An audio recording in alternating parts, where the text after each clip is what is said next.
refinery to Turkana, or getting the regulatory bodies encouraging solar. But this question goes both to also the universities. So number one, we want to see more efficiency in production of power in Kenya, so that the cost of production of the power is lowered. Because when you open an industry, 50% of the cost goes to power and diesel. So if we cannot look at efficiency, then industrialization will only be at book value. Number two, the university is producing engineers, electrical and mechanical, that are really not up to par. So we have had to look at the people being produced by the technical universities with diplomas, and build them, other than getting people who already know what is in the market. I think that is attributed mostly by the change in technology, as you saw what happened to the nurses. So we want the universities to also encourage innovation and enterprise. So maybe that could be my contribution and question. Thank you. Somebody else with a question for Mr. Mwige, please. I stand in for my colleague. The second question, and then maybe we give the Director General an opportunity to answer those two questions.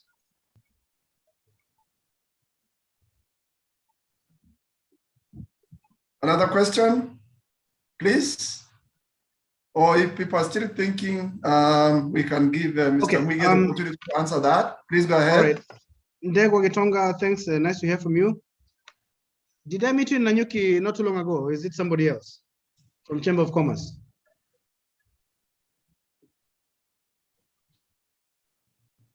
That's me. Yeah, okay. Okay. All right. I'm not sure whether it was you or somebody else, but I've met somebody from the Chamber of Commerce at Nanyuki Club, actually. The cost of power. I think what we're doing is that government has, His Excellency the President has taken this issue himself personally. And I'm sure you've seen in the last 1 month, there's been a task force and I think another initiative to really look at the cost of power and the structure of the cost of power. What is driving the high cost of power in this country? And we found, of course, that we had legacy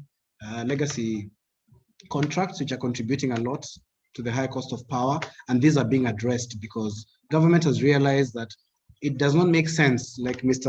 Getonga says, that 50% of your overhead is power. That doesn't make sense because you still have to hire staff, you still have to have the other normal overheads, HR, cost of goods as well, not just the production cost. So this is an issue which is being looked at very seriously. And what we're trying to do is to encourage the solar sector to become stronger and more vibrant, so that people are also aware that a high solar cost, for example, at startup, if you have a small factory, and I'll speak for myself, I have a small factory I'm trying to do to bottle water because I have a borehole which is with idle capacity. I've already realized right now that if I employ 2 people in there, they will cost me every year X amount of money. One of those costs is the cost of a person who does a manual job there. Now, the debate in my head right now is, do I employ that person or do I invest in a machine that does what that person should do? And the answer is very clear. You incur the higher cost right now to invest in the machine that replaces this man or this woman and his or her salary.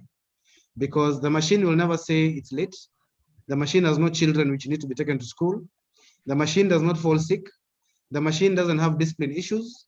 The machine doesn't drink and get drunk and come to work late or not come to work. And these are some of the choices you make. You think even about solar and power. The next debate I'm making is, okay, if I run this at my current cost of consumption of 20,000 a month, in a year, that is 300,000. In 2 years, that's 600,000. In a year, in 3 years, that's $1 million shillings. And what is the cost of a solar plant, which will give me daytime electricity during my production hours? you'll find that the cost of such a plant could be solar panels, arranged and everything set up, could be something like 500,000 or 600,000. It's a no-brainer. Put the solar there so that you amortize the cost over the lifetime of the thing, and you find that you're operating on free power. So these are the choices I'm making myself in my own small factory, which is in progress. And these are sort of the things which we're trying to encourage entrepreneurs. Accept the higher upfront cost of solar right now, install it. And we hope through government incentives and positive encouragement to increase the uptake of solar and its acceptability across the board, so that we can also help to bridge the gap. Because the answer doesn't always come from government. We also help ourselves by making intelligent choices. I hope I've scratched a bit of your question, sir. Next question. Very well. You have, but I would like to maybe follow up. Yeah. And allow me to use your example. Yeah. You have this factory you want to bottle. Yes. And you need to get access to finance to buy the machine. Then if you want to go and access another facility, another fund to access solar, yes, again, it becomes you are looking at two facilities at the same time. So the initial capital, if you look at it, if you include solar, it becomes a little more expensive. Yes. So we start with the manual rebars so that we're able to start. And yes, I've seen the task force, but we are saying both electricity and diesel comes to way more than 50%. If that is brought down, more people will go to manufacturing. That's true. So the second thing was HR. And I was saying, I don't know, Director General, if you're in the position, I was saying our universities must be allowed to make more innovation. Like when I did my PhD, the level of reputation and reference that's required and conformity so high was so high that no one is allowed to. I know what you're saying. No one is allowed to go out there, and that's why I left the university to come and deal with the real world and manufacture and make money. So the university and in practice, we are looking at employees who have a diploma, and then we train them to do a degree job instead of the other way around. Because when you get, and with a lot of respect, since I've been in the process in the system, our graduate students should get out of the universities with more efficient skills than they have now. And, not just the craft of their craft, but the universities should push technology to the limit. Because as you said about Tesla, 5 years ago, where it is. So whether you're studying nursing, whether you're studying HR, technology should be in the syllabus, so that everywhere you go, you'll meet technology is being pushed. Correct. That would be my contribution. Now, I think I want to respond to that immediately because it's a topic which is very close to my heart. Now, I will say this from the safety of Mombasa because I'm very far away from the academics in the room. And it's a well-known fact that the process of our academic processes in the universities are very, very straight-jacketed, very straight-jacketed. You will be supervised into frustration if you try to do a PhD and you do not conform to the processes and approach which are approved by your supervisor. This is a story we've had many times, and it's probably one of the things which have kept me from attempting a PhD to the point where I'm not sure I'm too old to do it. There's a question we need to ask ourselves as universities. Every year when we have a graduation and we let loose 1,000, 2,000 fresh graduates, what have last year's graduates done which anyone can see? And the previous year's graduates, and the previous year's graduates. We need to stop celebrating a graduation of numbers. We're celebrating nothing there. We're celebrating people who are just going to put papers like this together, put them in a brown envelope, and then look for somebody who knows Ken to pass the CV of their cousin or their son or their daughter. That's what our graduates are doing. They're coming out of these universities. We are trying to hire them, and we are finding that graduates from universities cannot, and I kid you not, cannot write a letter, cannot write an official letter. They cannot say, dear sir, subject, and write 2 or 3 paragraphs which make sense, which you can sign at the bottom. Graduates from the university. We are finding graduates from university who come and they sit and they wait to be told what to do. Absolutely zero information, zero innovation. We are finding that when you interview these young kids who are in their 20s and their 30s now, mostly in their 20s, they have entitlement. They think that they are owed. They are owed a job, and they want to start. They want starting salaries of 100,000 a month. And this is what we are finding the universities are producing. So what government has done is we have realized there's inflation of degrees, which is not helping the country. And what we ignored are the TVETs, the Technical and Vocational and Education Training Centers, TVETs. And now we have a strategy to strengthen the TVETs, because what is missing in Kenya's labor market are the mid-level technicians. That is where the money is. Your technician is the one who opens a small laboratory in Mwingi town. Your technician, a laboratory for testing. If a young person had opened a lab testing laboratory in any part of this country in the last 1 year, they would have been making money from testing people, etc. So these are the missing middle, TVETs, your plumbers, your artisans, your electricians, your mechanics. Those are the drivers of the future. Our graduates all want to come, wear a tie, like the DG or like Mwalimu there, professor, wear a tie, sit behind a desk and sign papers and issue instructions and earn money. That's the mentality our graduates are leaving university with. And it is a hopeless mentality because it's not helping them out here in the market. And we can see them from far. You see, hii ni degree ingine inakuja.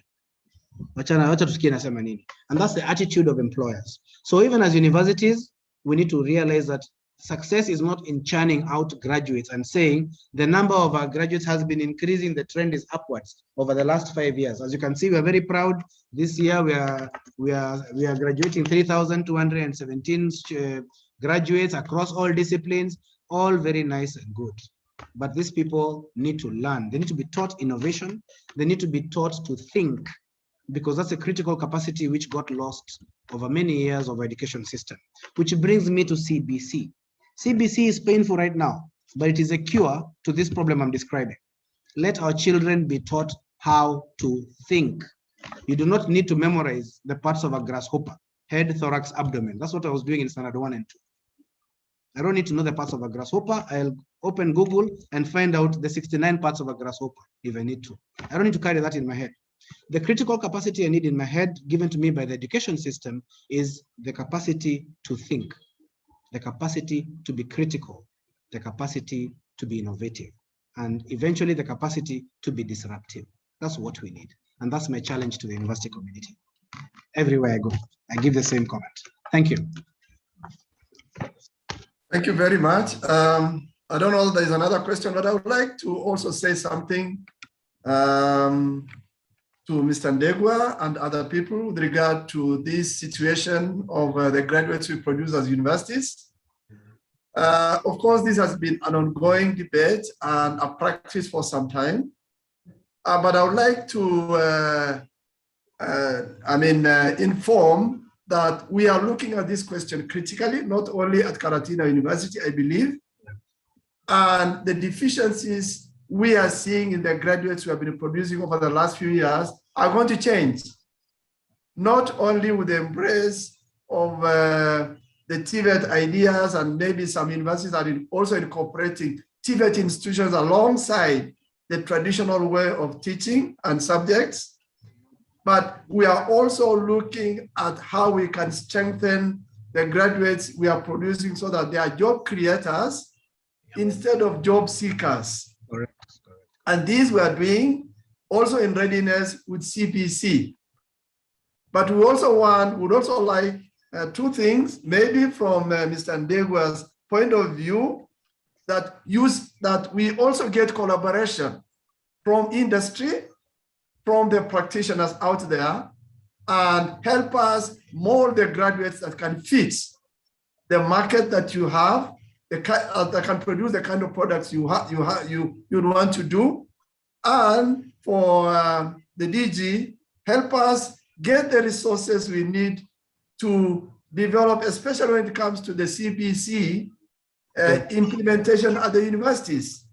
I mean, of course, we all know the situation the universities are in now. We are cash-strapped. It's very difficult to do a lot of things that we would like to do. We would like some assistance in that regard. So help us so that we can produce the kind of graduates. I mean, there's an advantage in producing the highest and the brightest also. You know, you can mold them easier than maybe even a diploma graduates. You can mold them. I'm sure the DG agrees with me in that respect. And of course, anybody else who has dealt with an A student and maybe a D student. Thank you. Any other question from anybody? I can see my colleague, Professor Anjao, has come back. Prof, maybe can you take before over? the DG leaves? Yes, Maybe I before wanted the to ask a question. I started a fight and I want to run away from it. Yeah, yes. Maybe one, and you be very brief because the other presenter is ready and she would like to start off so that Yes, she and I have can an be able 11 to a.m. be I need done. to prepare for. So I Yes, wanted she to is ask a about- question. Prof? Yes, please. Yes, just go on, Dr. Severino. Okay, And then thank you. Deborah, you'll ask one final one. Yes, thank you, Mr. Mwige, for the presentation. It was very nice to hear that Vision 2030 is doing well for the country. I have a brief question on the energy, and in that regard, the solar and the wind energy. I would want to see what is the government doing to make that innovation, to make it available and possible for individual entrepreneurs or innovators to actually start generating their own energy. And I'm talking from an experience where I visited a place and I found there was a lot of wind, and some engineer had advised the person in that owning that parcel of land that they can actually generate wind energy that can be used to do their processes. That person wanted to start manufacturing of animal feed. And he realized electricity was becoming, it is very expensive because they had to use a lot of milling, packing. So it was advised that he can actually come up with his own wind energy. Now, what is the government doing in that area, and also allowing us to generate our own, to manufacture solar panels in our country? Because it becomes cheaper if we can manufacture them around and actually create that, we fill that market or that gap, because everybody now needs energy. Everybody, Yes. including your own house, because it's becoming very expensive. Energy is becoming the most expensive thing, even to run your own home, leave alone a factory. Then I was looking at also the financial support for SMEs at a more affordable price. For example, 5%, so that the manufacturers, they feel that that burden is subsidized by the government, and they can actually go ahead. Because in Kenya, what we miss is we have a missing middle. Since I started studying entrepreneurship like 25 years ago, that is a missing middle. We have no middle of the manufacture, the medium enterprises in manufacturing. Yes. We have the SMEs who are too many, they die very fast. Yeah. Then very few large ones, the medium ones are nowhere. Nowhere to be Because found. the SMEs are not graduating to the middle. The path is not straight. They die somewhere in between because of the challenges that we all know, and you mentioned them. Yeah. Then my other question, I don't know, it's about the Kenya industrial estates that we see almost in major towns, but they are just ghosts. They are just buildings that are there doing nothing. And I've been doing research on this actually for the last 3 years. Every time I go to a town, I make sure I visit an industrial estate, see what is happening there. And most of them are doing nothing. Then there is something, the Micro and Small Enterprise Authority, that was brought to cure some of the challenges and also help the Vision 2030 achieve the industrialization. Now, I researched on it 2 years ago, and I found they are not doing much as we expected. Thank you. Okay, many questions. Let me try and tackle them in no particular order. Kenya industrial estates. There's a lot of idle capacity. Also. Yeah, very brief. There's a lot of idle capacity in this country, and that's just one good example. What's missing there is local stakeholders, a local chama of the local artisans group, going there and saying, we need this support. And this is where academia comes in. by pointing out the strategic initiatives to bridge this gap. So for example, if you were in Kakamega, I don't know which town you were in, Kakamega or wherever it is, now the help which those people need there is to say, this is Kenya Industrial Estates with idle capacity and people on government salary. Here, they're supposed to help you. This is a group of artisans sitting here and they want to be upskilled in how to do welding better.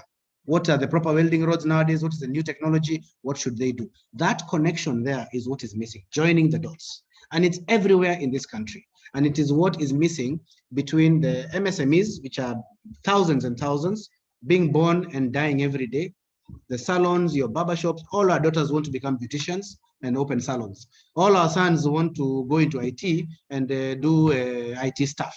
They just call it IT stuff. They don't know what it is. What they are lacking is guidance. How do you move from here to there? And this is where academia needs to come in and say, okay, we've identified this gap. Now, for particular people in this industry, this is a solution.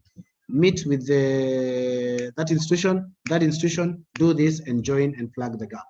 I'll just gloss over that for now. Now, financial support, you know about interest rate controls in this country. We're a free and liberalized economy, which means that today, if you want to borrow money for business, an overdraft, you're borrowing it at 14%. 14%. 14%. Where is your profit margin? 14% finance cost. Power takes 20% of all your revenues. HR costs takes, I don't know what else. If you manage to turn a profit, taxation takes 30%. Then you ask yourself, why am I working? Why do I wake up in the morning? What's the point of going to work? So the cost of power and the cost of finances and the cost of the overheads are something we must deal with. You cannot compete with manufacturing in China where money is literally free. You cannot compete in manufacturing with the US where money is borrowed at 1% or 2%. You can't compete in manufacturing with Germany, which is the world's manufacturing powerhouse and hub, where the industrialists there borrow money at 0.5%. You cannot compete at all.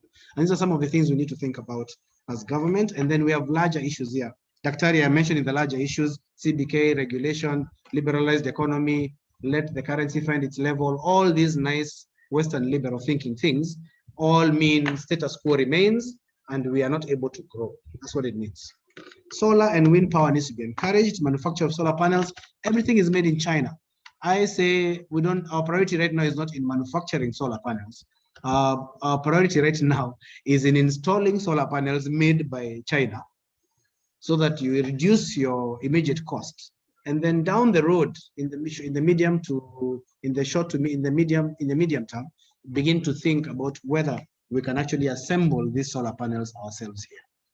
But China, as we all know, has a national policy of subsidizing all its exports. All its exports are subsidized because they are taking over global trade. And that is how they're doing it. And it's impossible to compete with that sort of foreign policy, business foreign policy. And what we have to do is acknowledge it for what it is, understand it for what it is, and then take remedial measures which are good for ourselves.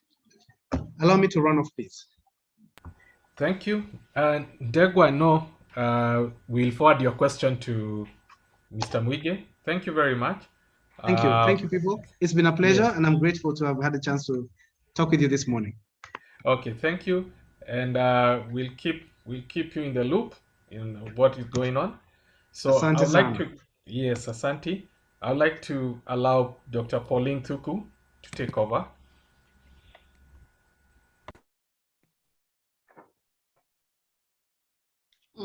Thank you very much, Professor Wanjau. Thank you, everybody else, all our distinguished guests. Ladies and gentlemen, I am very honored to be part of this webinar, which is very informative, which is very challenging, and I welcome all of you to this session. I feel very greatly honored to be introducing one of our leading industrialists and social entrepreneurs, Mrs. Mary Getchell. Mrs. Mary Getchell is a social entrepreneur and mentor who is very passionate about changing lives through providing avenues for earning a decent livelihood. She is the managing director, Line Plus Group Limited, and alumni of OMP. She has a very good and long CV. So what I'm providing is simply a sketch of who she is. Otherwise, she has many achievements. So she's the chair of the Kenya Association of Manufacturers, Women in Manufacturing program, and SME Club at the Kenya Private Sector Association. She sits at several boards. One of them is the board of East African Business Council and also the Kenya PET Recycling Company, among the very many others. She has her enterprises are signatories of the UN Women's Empowerment Principles. She has been celebrated in many forums, and one of them is a UN in Kenya Person of the Year in 2017. She was runners-up by Ernst & Young, East Africa Entrepreneur of the Year 2018. She was the winning woman finalist. And in Zuri Awards 2019, Women in Manufacturing, Diversity and Inclusion Eminent Leaders Award. She's the one who won that one. She's extremely passionate to lead a discussion on the untapped potential for entrepreneurship and skills development in the area of waste management and utilization, which has high potential for business-to-business transactions, resource efficiency, and climate change, which is actually what we need and what Mr. Mwega has talked about right now. So she does this through the Takataka ni Mali initiative, that is waste is wealth, a way of recycling, and many other things that she has achieved, but she's going to tell us about what she does. But before I welcome her to tell us what she has prepared for us today, we'll watch a short video of what she does. So let us watch that video first before she can talk to us. Thank you.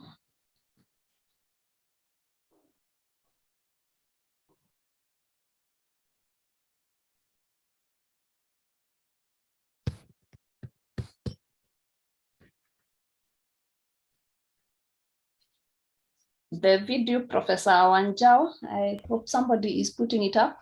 Yes, they are doing so. Okay. Yeah.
Mike, there is no voice.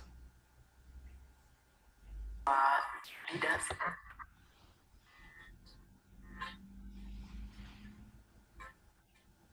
Manufacturing platform will come, I think, is the most beautiful platform.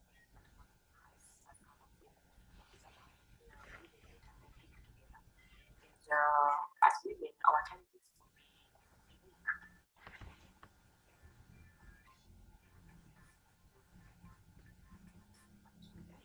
One of the things that we do is that we think through together our challenges and we look through for solutions that are suitable for us at the position where we are. One of the things that I love most is the diversification of the kind of women that we have on the platform. We have women who are leaders in big multinationals. They're leading companies as long as they're manufacturing. Then we have women who are leading businesses that are in manufacturing.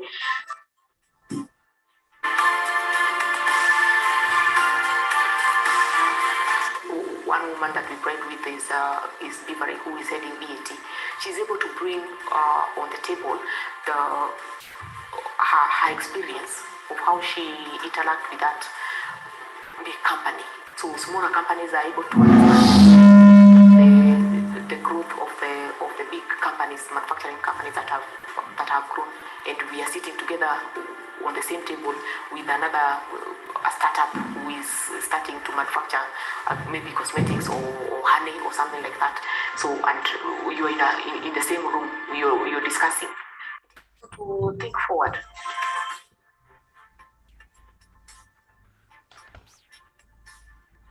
So what I think is that it is important that women who are out there, whether you are working in a manufacturing entity or whether you own the entity or whether you are planning to start manufacturing, to join the women manufacturing platform so that we give each other warm, we learn from each other, we hold each other's hand, and we're able to realize this big dream that we have for women in manufacturing.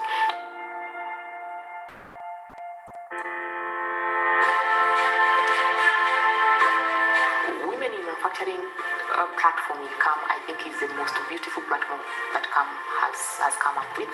It's a platform where women meet and they think together. And as women, our challenges could be unique.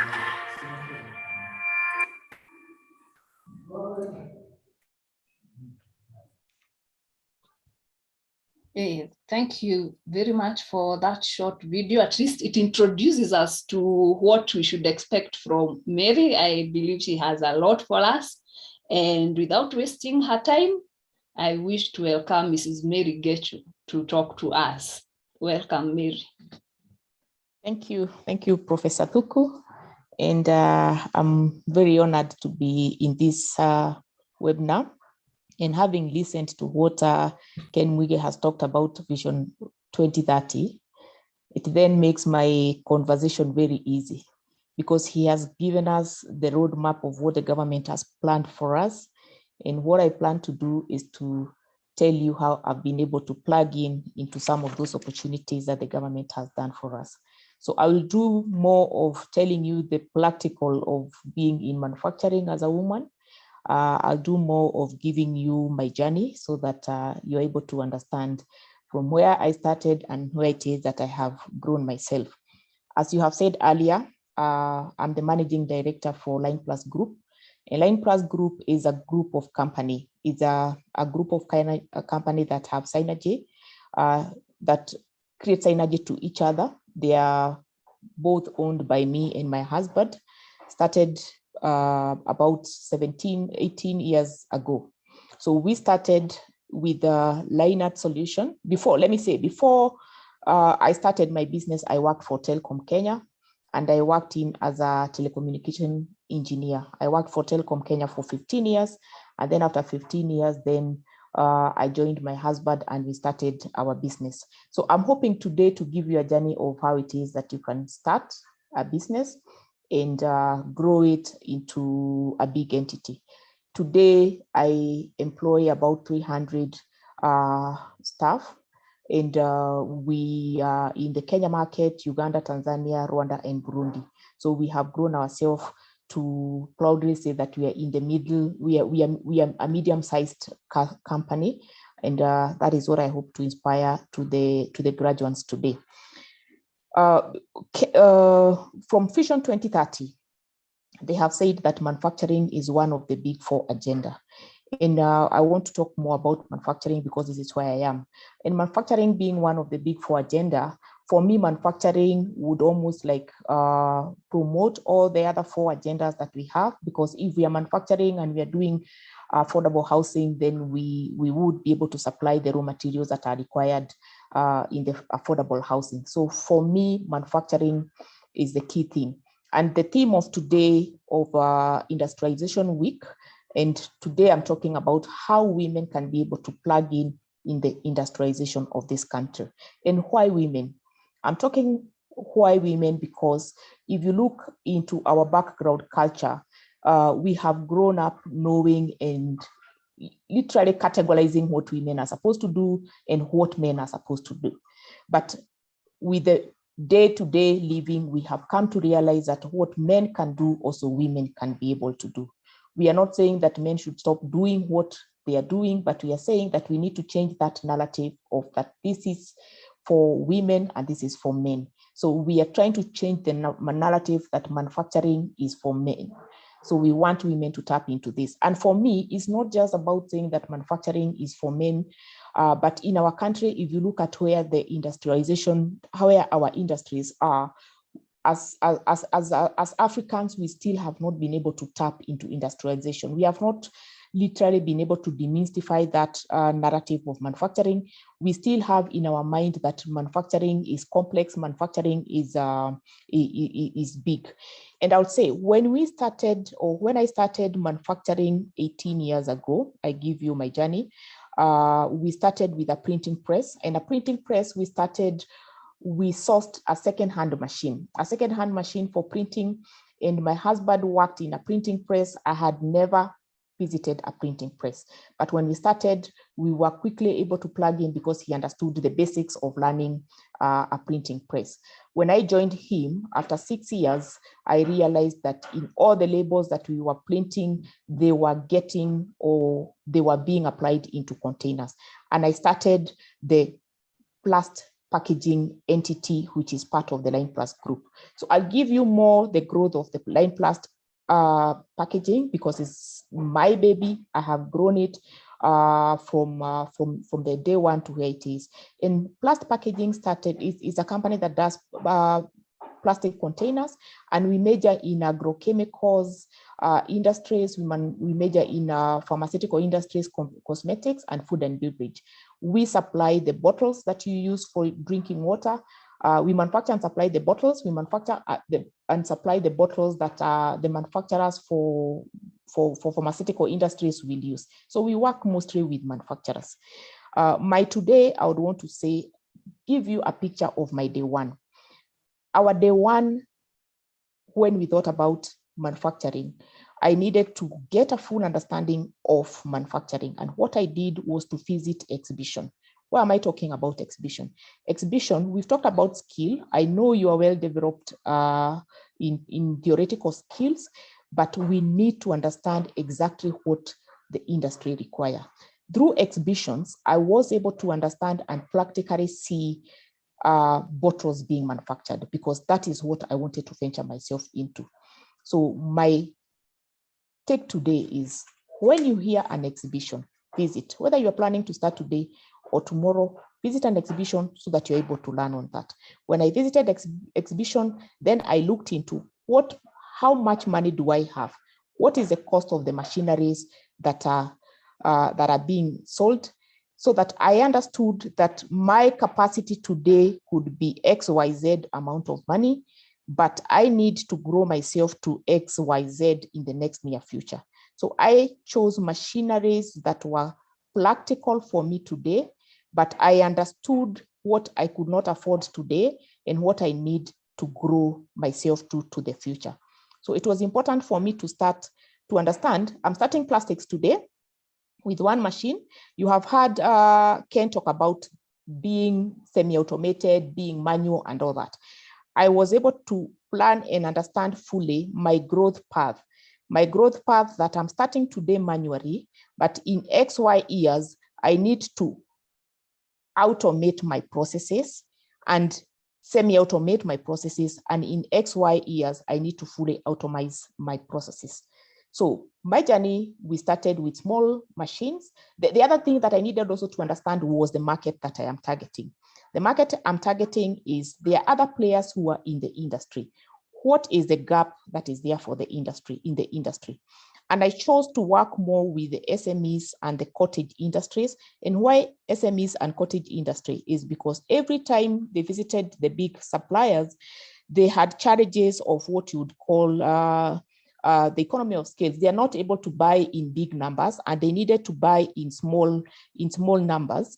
And buying in small numbers means that they were disadvantaged because most big suppliers were not selling that. So I knew my market was a cottage industry, and I needed to invest my machinery to fit these cottage industries. So then my choice of machine was dependent on how much it is that I had and what was the market that I was targeting. Machines that are able to produce in small scale that I can be able to sell to the cottage industry. So invested in small automated machineries for plastic.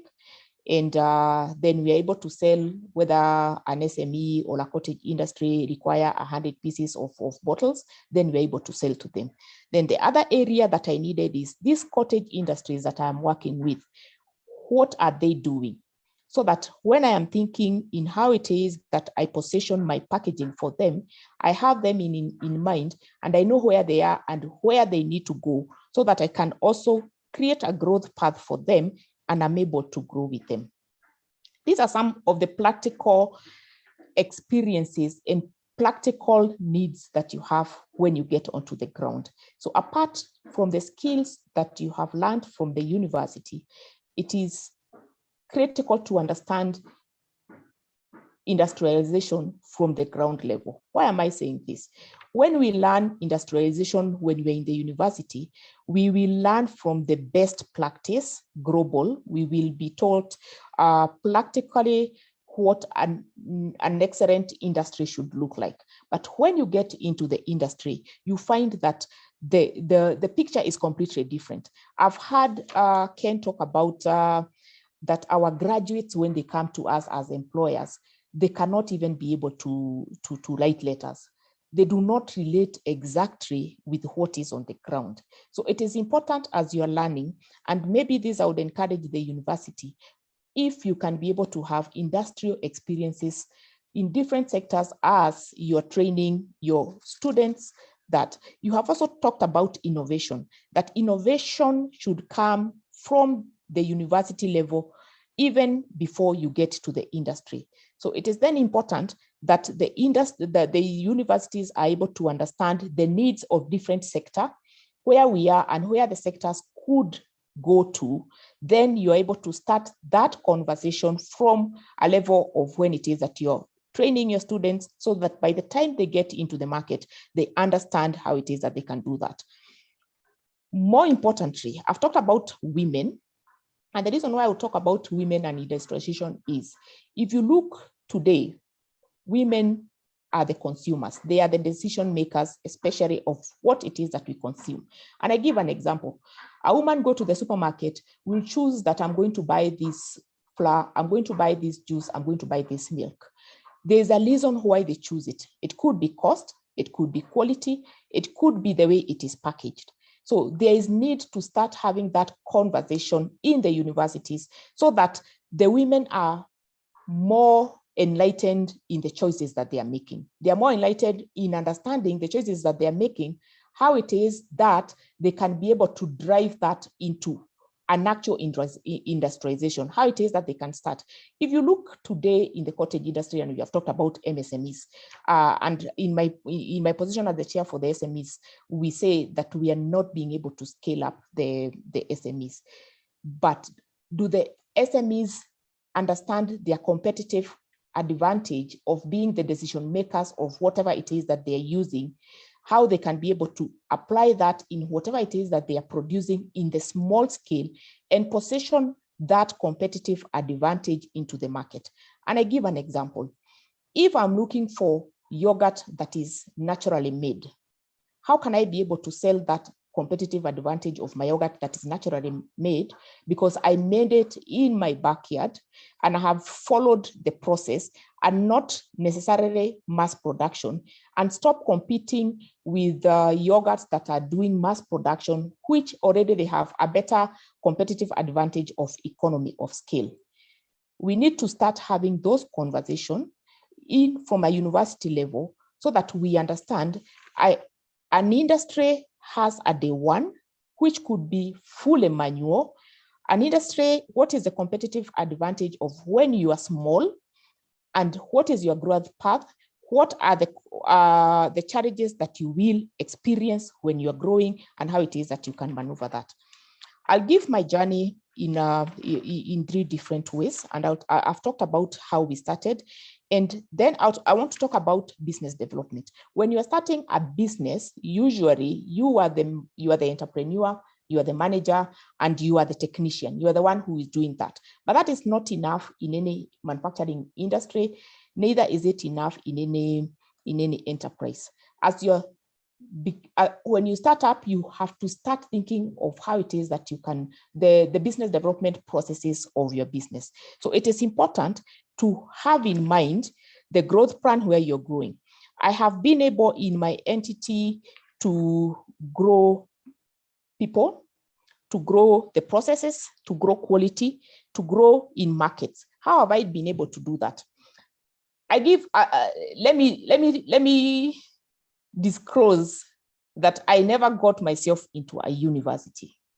I did my school up to Form 4, but I have mapped a growth path as my business is growing. Why? Because not going to the university does not necessarily mean that I cannot be able to grow myself today.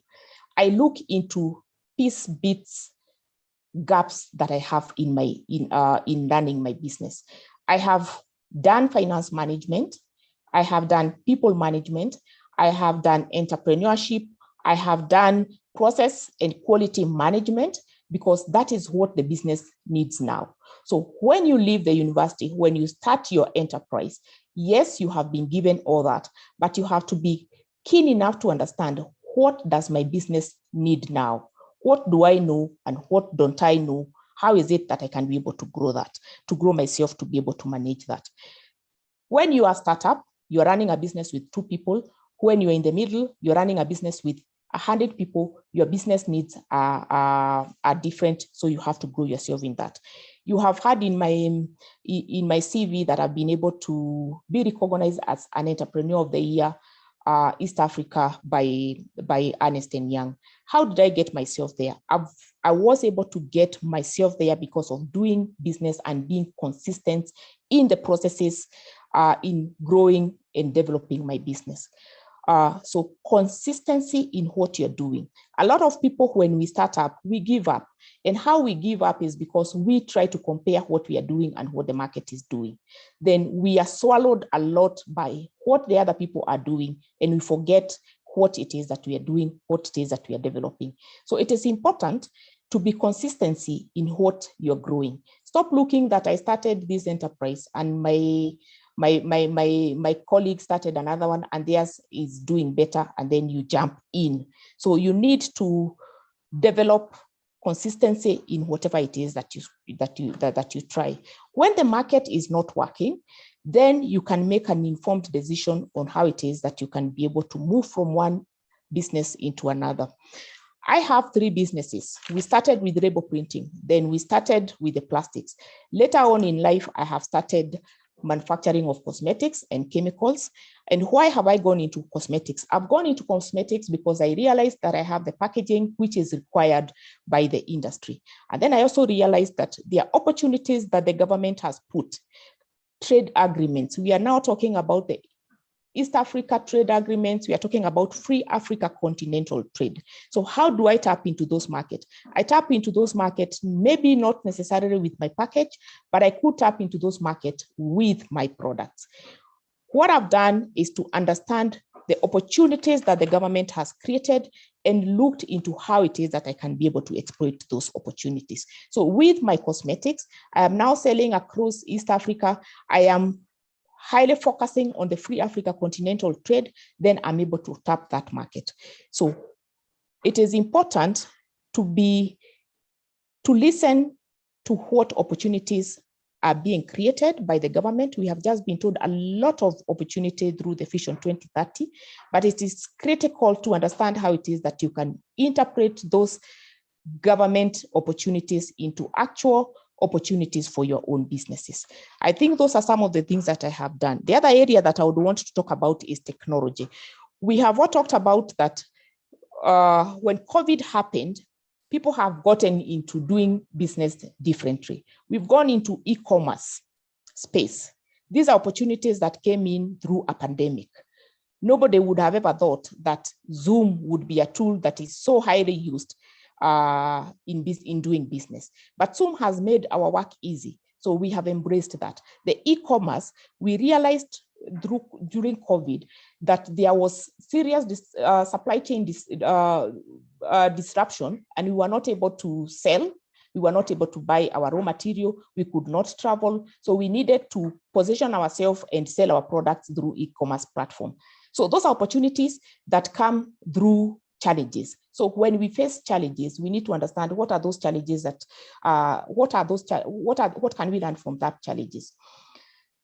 In conclusion, because I think I have another meeting and I will be expecting to have some question, I will say that if you look at women are making strides in steering the growth of the global manufacturing sector. And I'll give examples of areas like oil, areas like steel, areas like automotive. And I give practical examples. In the automotive industry, it has really grown. If you look at who are the leaders, major leaders that we have, and I give an example of one of my friends who is leading the Isuzu. She has been able to steer growth. She's a woman. If you look at areas like BAT, and I've talked there before that it was led. Right now, we have a new person who is leading that. We had a woman who was leading that. So industries have realized that women leadership bring a difference in management. It brings diversity in thinking. It brings diversity in how it is that we do things. So in manufacturing area that has been looked at more as dominated by women, the industries that have grown have shown that having women in leadership has also helped in the growth of those industries. What am I saying? That it is important to start looking into how it is that we can tap in those areas of leadership in manufacturing entities, even if we are not planning that.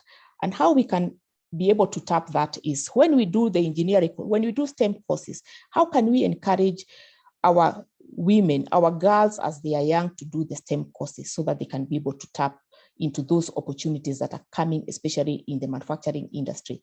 Our government is focusing in industrialization, not just the Kenyan government, but also the East Africa.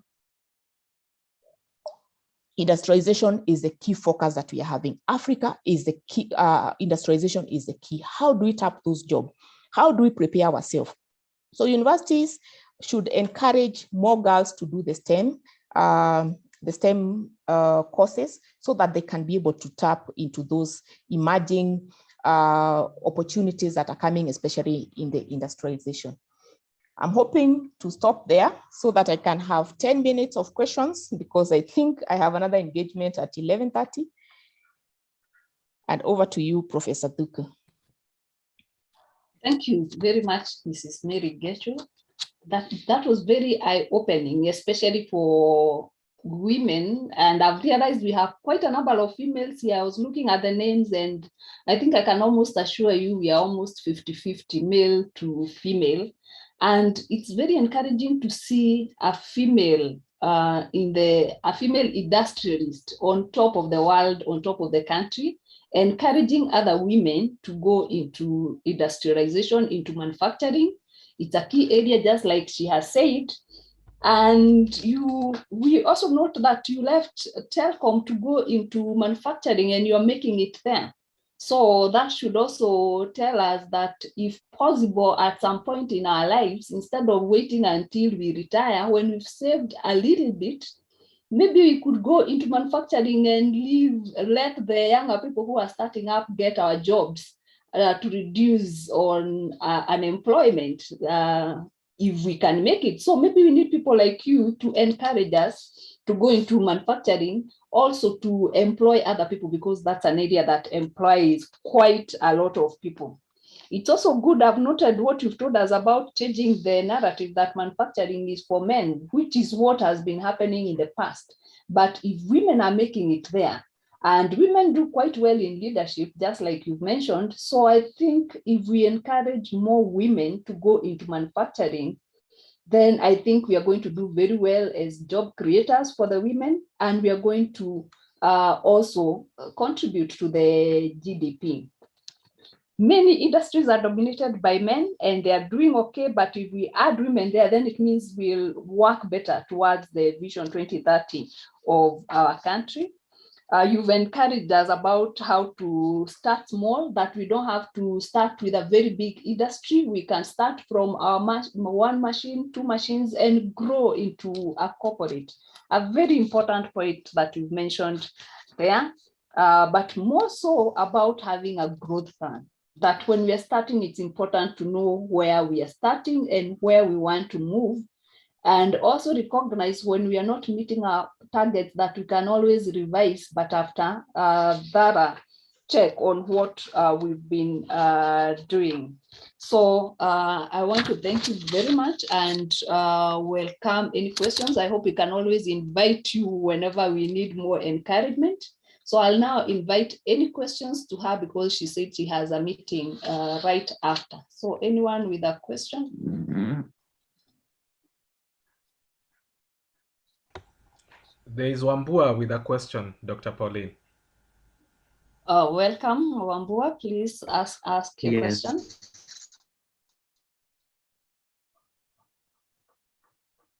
Wambua, please. Thank you. I don't know. Yes, I don't know whether I am clear. You are. Okay, thank you. My name is Sabanas Wambua. I'm a student at Karatina University taking Bachelor of Business Management. Listen to what has been said. I have a concern that on the run to ensure that students get the hands-on skills in the job market, most of the tertiary learning institutions have a policy where students must get attached to different established organizations. The period is usually 3 months, and it seems that does not be enough to the mark. My question is, what measures do you think to ensure this gap is bridged effectively and efficiently? As a student, in as much as it somehow shocks me from what's happening in the job market, I expounded and I'm getting to probation. Thank you. That's my question.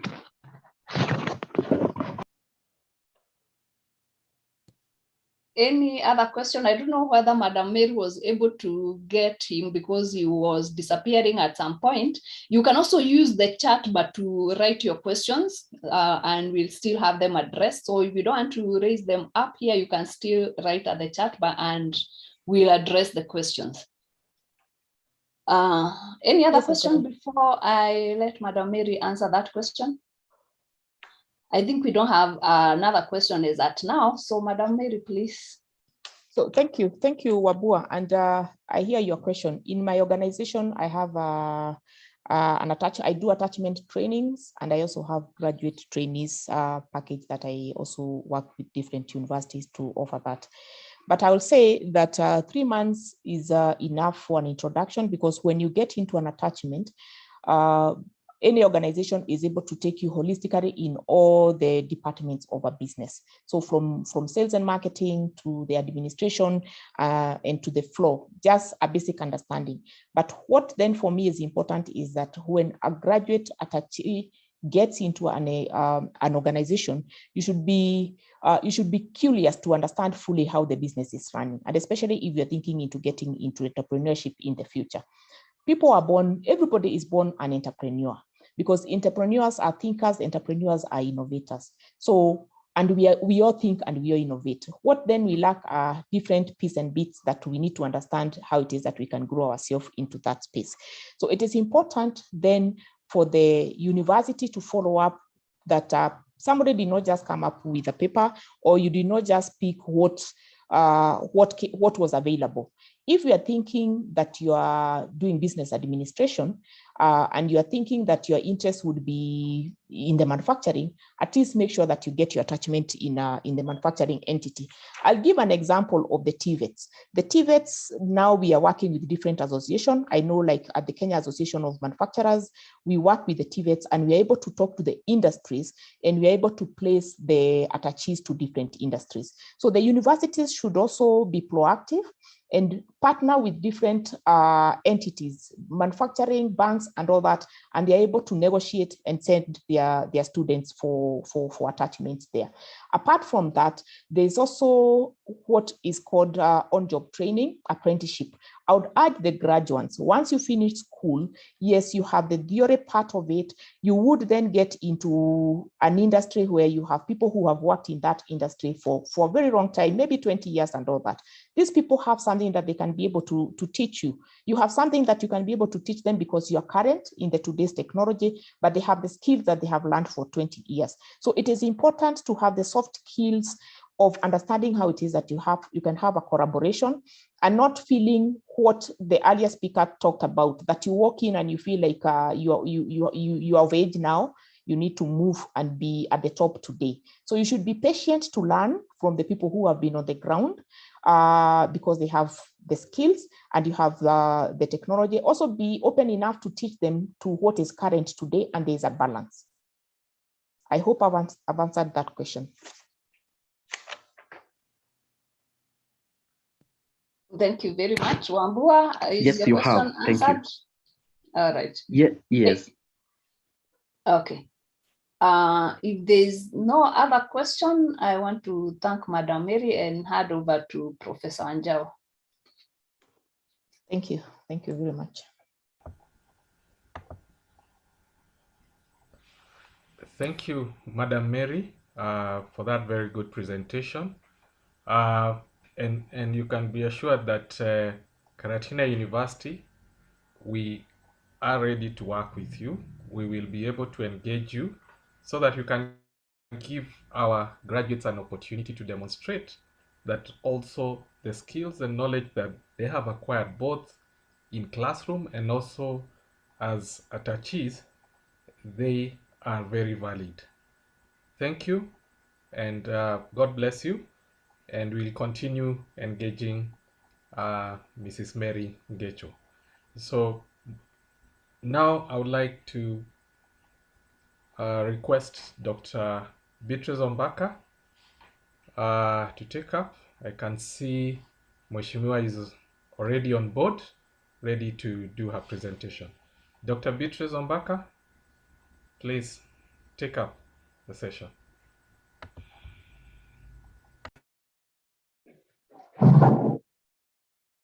Thank you very much, Professor Wanjau, for the opportunity to introduce our third presenter. So our distinguished guests, ladies and gentlemen, I'm delighted to introduce Ms. Diana Kendi Tarichia. Who is Diana? Diana is the CEC, Trade, Tourism, Culture, and Cooperative Development in Nyeri County Government. This is a position she has held from 2017 to date. Previously, she has worked for several organizations and in several positions. She has been the chairman of Central Kenya Economic Bloc Trade Caucus. Further, she has also been the Director Trade, Investment and Economic Planning for Machakos County Government from 2015 to 2017. Ms. Diana Kendi has also been a Director, County Image, Machakos County Government from 2013 to 2015. She is a holder of an MBA Strategic Management from USIU. She also holds a Bachelor of Science in International Business Administration, Marketing option from USIU. Ms. Tarichia has worked in various industries, including logistics, manufacturing, and media within the private sectors. Ladies and gentlemen, please help me to welcome Ms. Diana Kendi. Karibu sana. Thank you very much for that very kind introduction. I hope everyone can hear me. Madam Beatrice? Yes, I can hear you. Yes, we can hear you. Thank you. Thank you very much, Professor.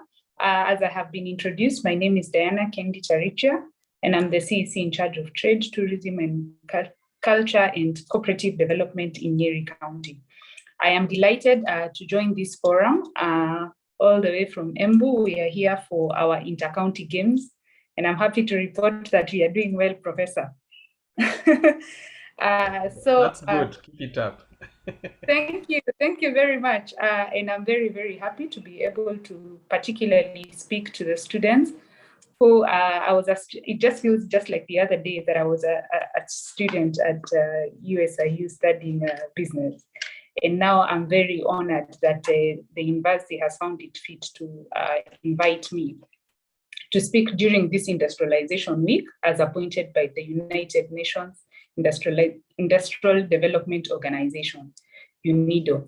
This week, Professor, I'm happy to report that we have had quite a number of events around industrialization. And I don't know for what reason, we had one in Laikipia. We had the one that was led by Madam Mary, who just spoke before I did, or I started speaking, at Waitrino. And I did not see many students participating. Probably it's our bad that we did not invite them. But I think it is a good start as we are talking even about industrial attachment, that when we have this kind of forums, our students can come in and learn with us.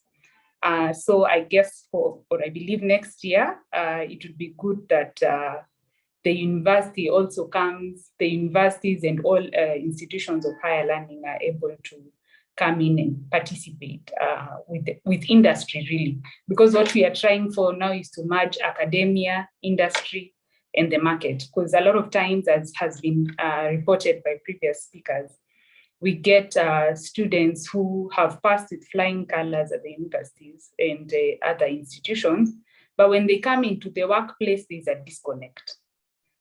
So we are hoping that we take some responsibility as government, and we are glad that the institutions of higher learning are also reaching out to ensure that we are producing students who are able to smoothly fit into the workplace. Because as we can see, and this is really the direction that this country is taking, all the way from primary school education, for our kids to be able to move just from grades and showing us good grades on paper to competency-based learning, really. So whereby the learning is able to enable these students be productive members of society, and for these students to be properly placed, so we don't have somebody who's cringing at blood finding themselves in just because they were able to pass biology. So thank you once again. I will just jump right into the topic that I've been assigned to talk on today. I think I will speak for about 15 to 20 minutes on it to take us right to 12 o'clock. And I'm going to be talking about industrialization for shared growth.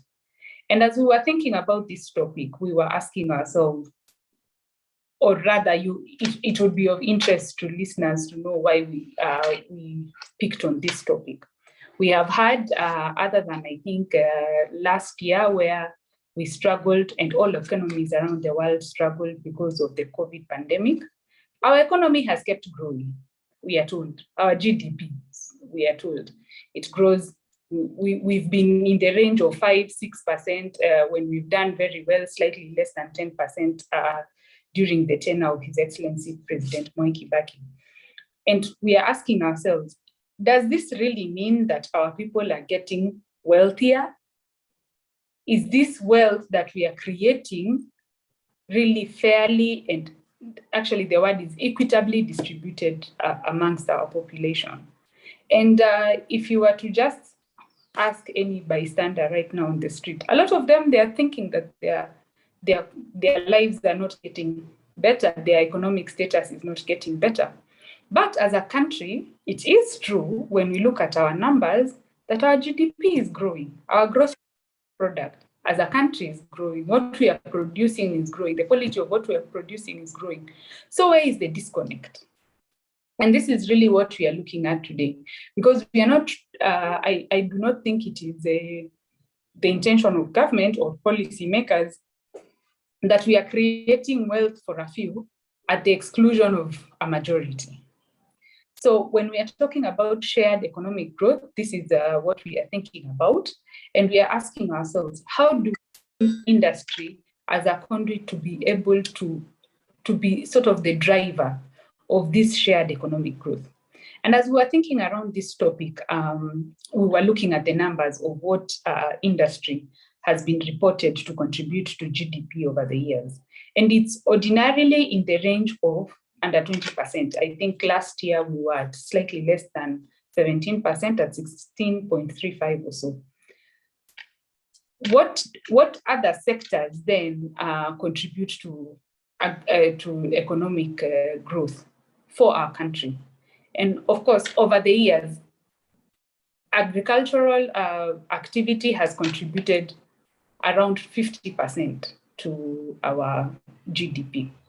When we look at the sectors that the majority of the people in this country, agriculture still is leading, employing at around 35 to 40% of our population. This is largely because can be attributed to the fact that a majority of our population still is domiciled in the rural areas or agricultural areas, if you may, with few people then living in the towns. So looking at this information that we have, then we are asking ourselves, how do we merge where our people are, what we want to be as a country, as we say in our Vision 2030, we want to be a middle income country with providing a good quality of life for our people. How do we get there? How do we make sure that we get there, all of us, so that we all get there? Because we are not, again, I will say again, we are not trying to create a society where we have very few, very rich people who are constantly growing and contributing to the GDP numbers, and then the rest of us are sort of, the rest of the population is sort of left behind. And we're thinking to ourselves, and our proposal is that how do we bring together agriculture and industry so that as much or as we are looking to increase our GDP, we are taking the majority of our citizens with us. We have seen that industry, as it is right now, employs less than 10% of our working population. And all we are trying to looking through the value chain, for example, moving from inputs going on to value addition and in industry to the markets. How do we carry along everyone in this process? And our proposal is that putting more focus on agriculture, on industrializing around the agricultural sector might perhaps be the answer for shared economic growth.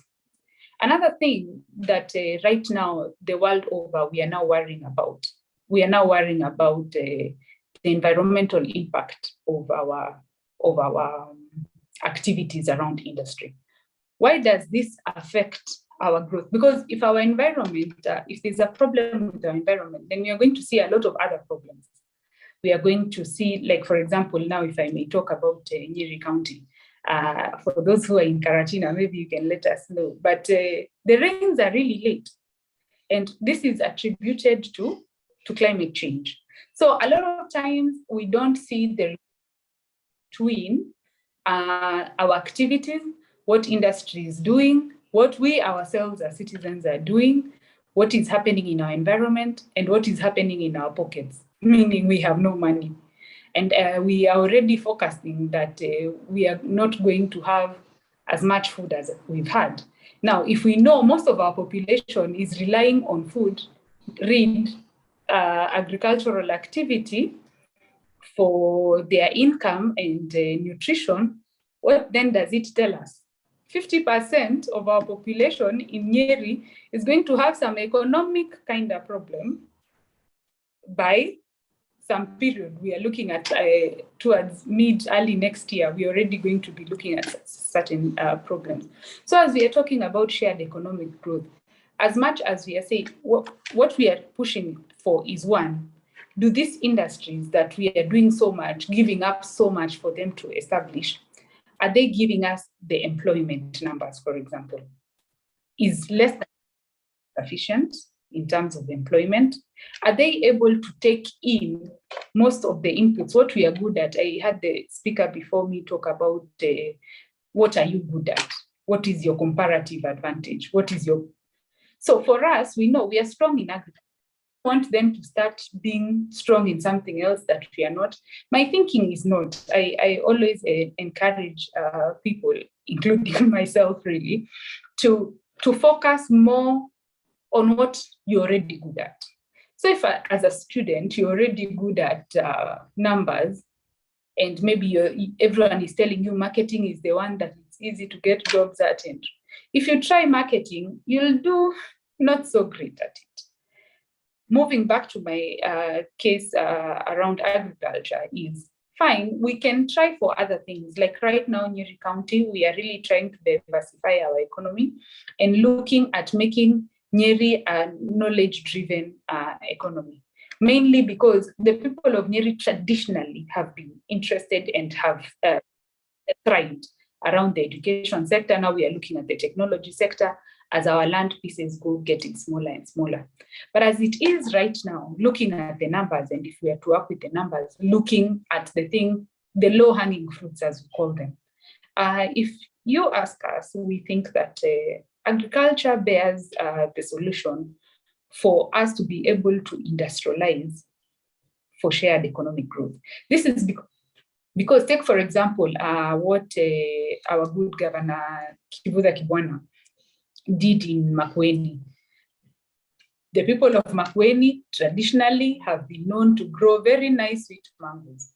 He did not go and try and make the people of Makueni be able to produce semiconductors like we are doing at Nyeri Dedan Kimathi University. All professor did was say, okay, we are good at producing mangoes. So I want as many people in Makueni to be able to get good prices for their product so that they are not dependent on the brokers who come to them and they... So what did he do? He set up one big mango processing factory where they are able to do juices, packed juices, they are able to do puree, and now I understand they've started doing things along the tomato value chain. What then does this do? It enables the farmer, one, get better prices for their product. Two,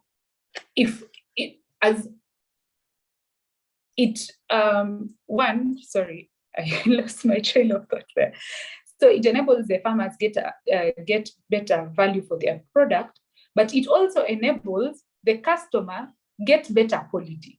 Because what happens when all this product is then sent to the factory is that there's some form of quality control there's some form, and it also enables us as consumers to be able to get a product that is otherwise seasonal all throughout the year.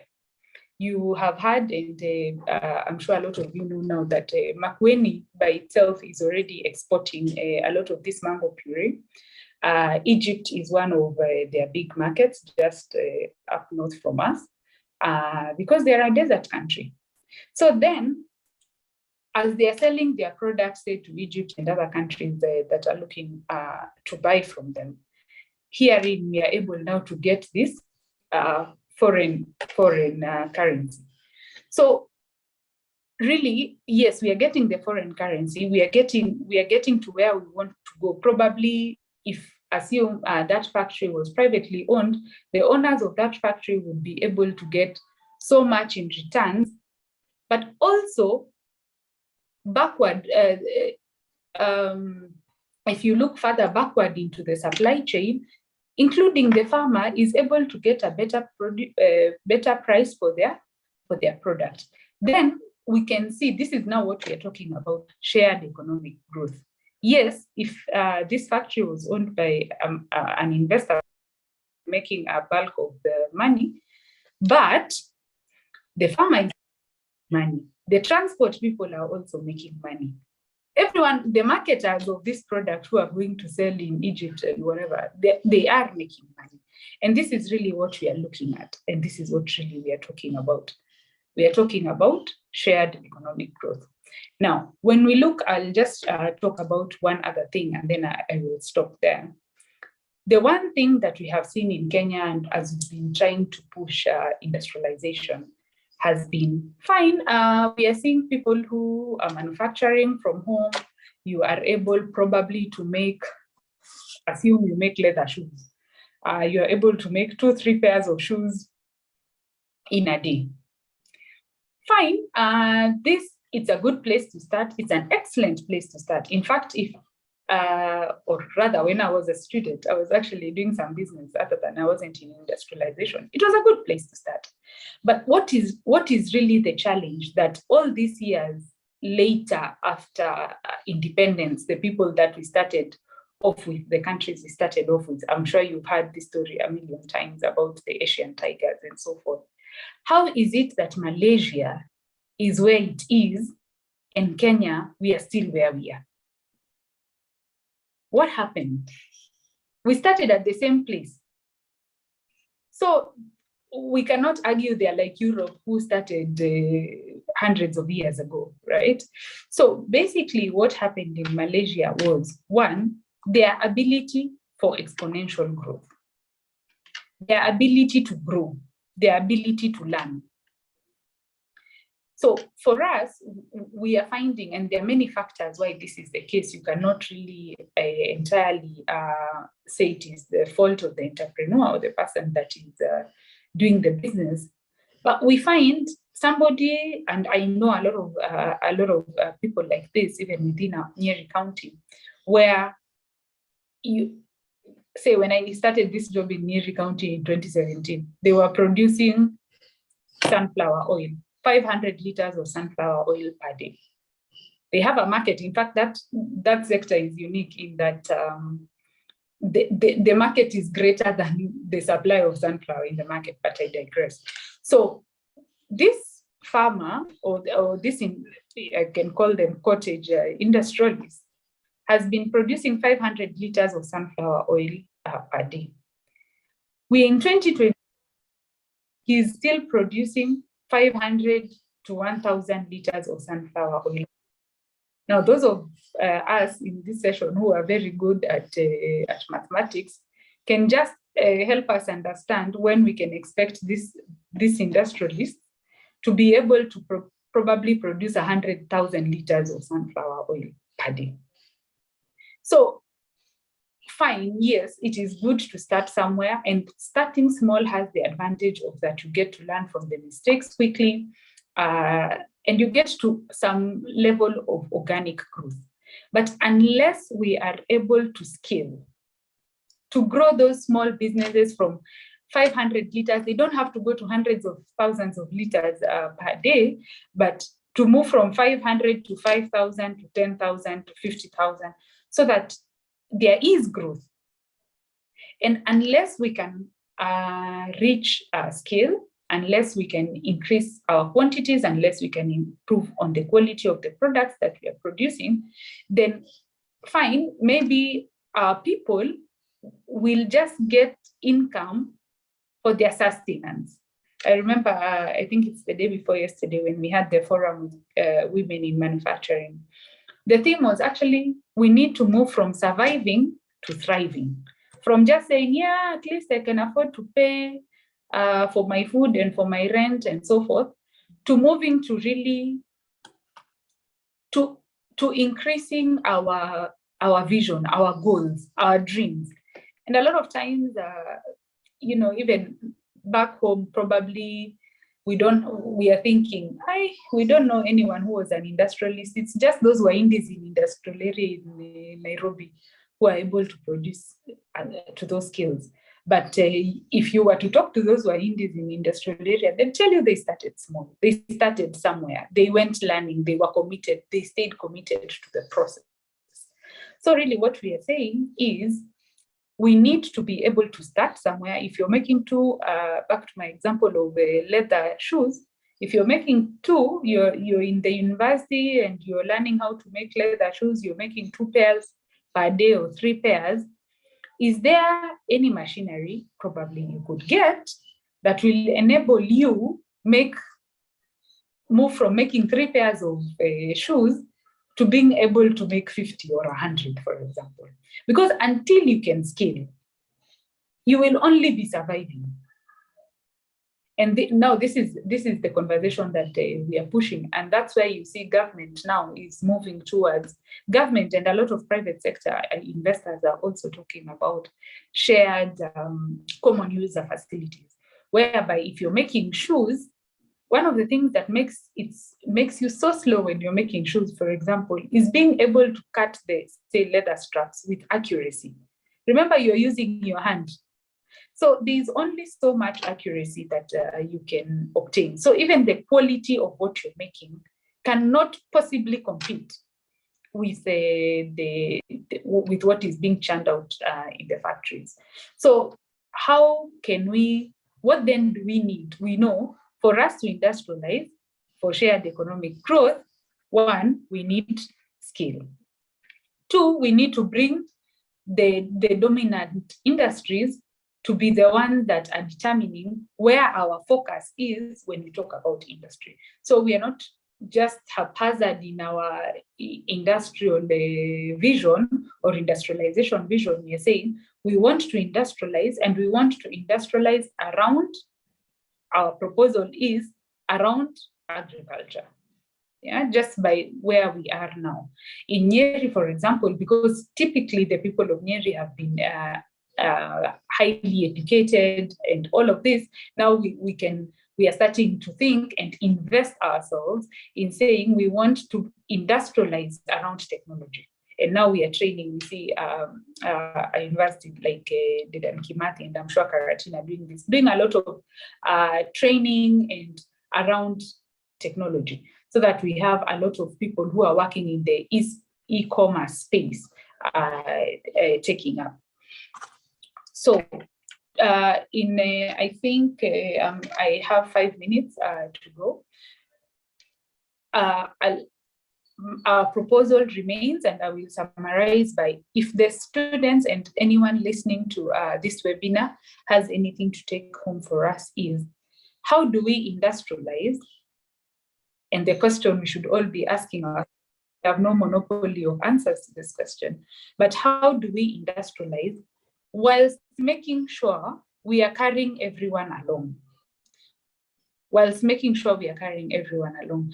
Because at the end of the day, if we just have a couple of people who are multi-millionaires, and then the rest of the population is sort of just surviving, then who is even at the end of the day going to be the consumer in this market? Because there has to be some level of a critical mass of consumers in any market for even the economy to grow, to be consumers of all these other products that are in the market. So really to that, and two, to speak to the question of scale, for us to explore technologies that are available for us to be able to scale. For us, scale, there is technology, there is capital, there is entrepreneurial skill, but more so there is ambition. And that's all I would perhaps tell our students. Even if today you're not doing anything, or you're even wondering to yourself, okay, so now what do I do? I'm about to graduate, or I've just graduated, or I'm in school and I need some extra money, and you're thinking to yourself, okay, I just need something to survive. A lot of us get lost at survive. So when you're surviving and you're paying your rent and you think, okay, I'm living in an okay house, and then we stop there. Sort of, we have let ourselves feel like we cannot hope for too much. We cannot push for too much. Who in my family anyway has done this? And if nothing else, just believing in yourselves. And you have heard, I think the speaker before me said she didn't even go to the university in the first place. All it takes is ambition. And we are not children of a lesser God, if I may say that. So as much as we want to change the economy, we want to change what's out there, we need to start by changing ourselves, how we see ourselves, us as Africans. Do we see ourselves as people who are just there, and when we think we've made it, we always make this joke and say, a lot of people, when they've made it, they say they are wearing Italian suits. You know, you want to be seen you're wearing an Italian suit, and you want to be driving a German car, and you want to be going for your holidays to Paris. All this, what does it tell us? It just tells us somewhere in our minds, we are not convinced that anything or most things that come from us are not good enough. So we need to start in and within ourselves to know the value that we bring to the table, to know what we are good at, and to focus on what we are good at. A lot of times we are told to focus on improving our weaknesses, but I would say to the students, focus on what you're good at. It takes less energy, there's less frustration in it, you get to grow more confident in your own abilities, and you get to even get better and better with what you're doing. The next thing I would say as I close is, for the students, for anyone who's listening to me, is start where you are with what you have. A lot of times now that we say, no, we need scale and so forth, you're like, I can't afford a machine to make iron sheets from China or India, wherever these machines are being brought in from. And you're thinking, oh, this machine is 1 million shillings, I can't afford 1 million shillings. No, just start where you are. If it is a scrap metal and being able to resell and do it. If for nothing else, you will learn a lot of skills, and most of the skills you will find in the business space, the skills are the same. You know, I see some questions coming in. The skills are really the same. In entrepreneurship, it's how well you can manage your finances, cash flow. How well, if you're investing the money that you're making, how well you can judge what your assets are, what your business assets are, what your liabilities are. How well you are at acquiring new technologies, how good you are with change, how good you are with adopting to challenges. Yeah. So this is really what I would say for the students. And for the county government of Nyeri, under His Excellency Mwalimu Mutahi Kahiga, we have really tried to grow, especially the young people, the youth, the kids that are the young ladies and men who are coming from the universities with degrees, with diplomas, with certificates. And just this week, we were sending away 200 interns that we had with us from the county government, Karatina University. We are very thankful. We have throughout our internship program that is now going on to its 4th year, we've had quite a number of students from your university, and a lot of them have ended up actually being our employees. A lot of them have also ended up quickly being picked up by banks and other institutions to go and work there. What the county government of Nyeri is doing through this internship program, where we just we pay some stipend to the interns, is to be able to expose students to real life, to the real life workplace, right? So if say you are a student in survey, you're able to work in the Department of Physical Planning. You are able to see the developers who are around. You are able to see the developers who are around, what they're developing. You're able to see all these maps. So you're in the real life situation. As opposed to school is very important because it gives you the basic skills that then you bring to the workplace, but then you build it with experience. And this is what we are trying for in Nyeri County. Throughout, we've had the internship program. I think it's one of the biggest in this country. We get 200 interns per year. And, they've done well. And Professor, one thing I can say, we have had time and time again, especially, and I'm sorry, boy child, time and time again, we have had that there are all these students who are not able to do well enough in the workplace and so forth.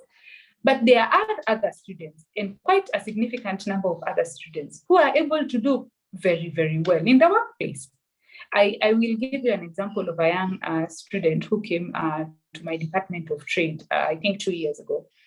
And this guy is amazing. We rarely supervise him. He's able to run the markets.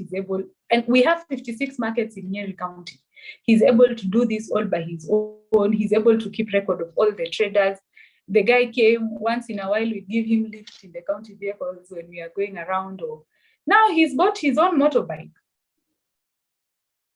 And this is one of the success stories we are talking about. And I know there's pressure, especially in our generation, to buy big cars. We are seeing everyone on Instagram, has all these big cars. Thank God KRA has come to monitor us now.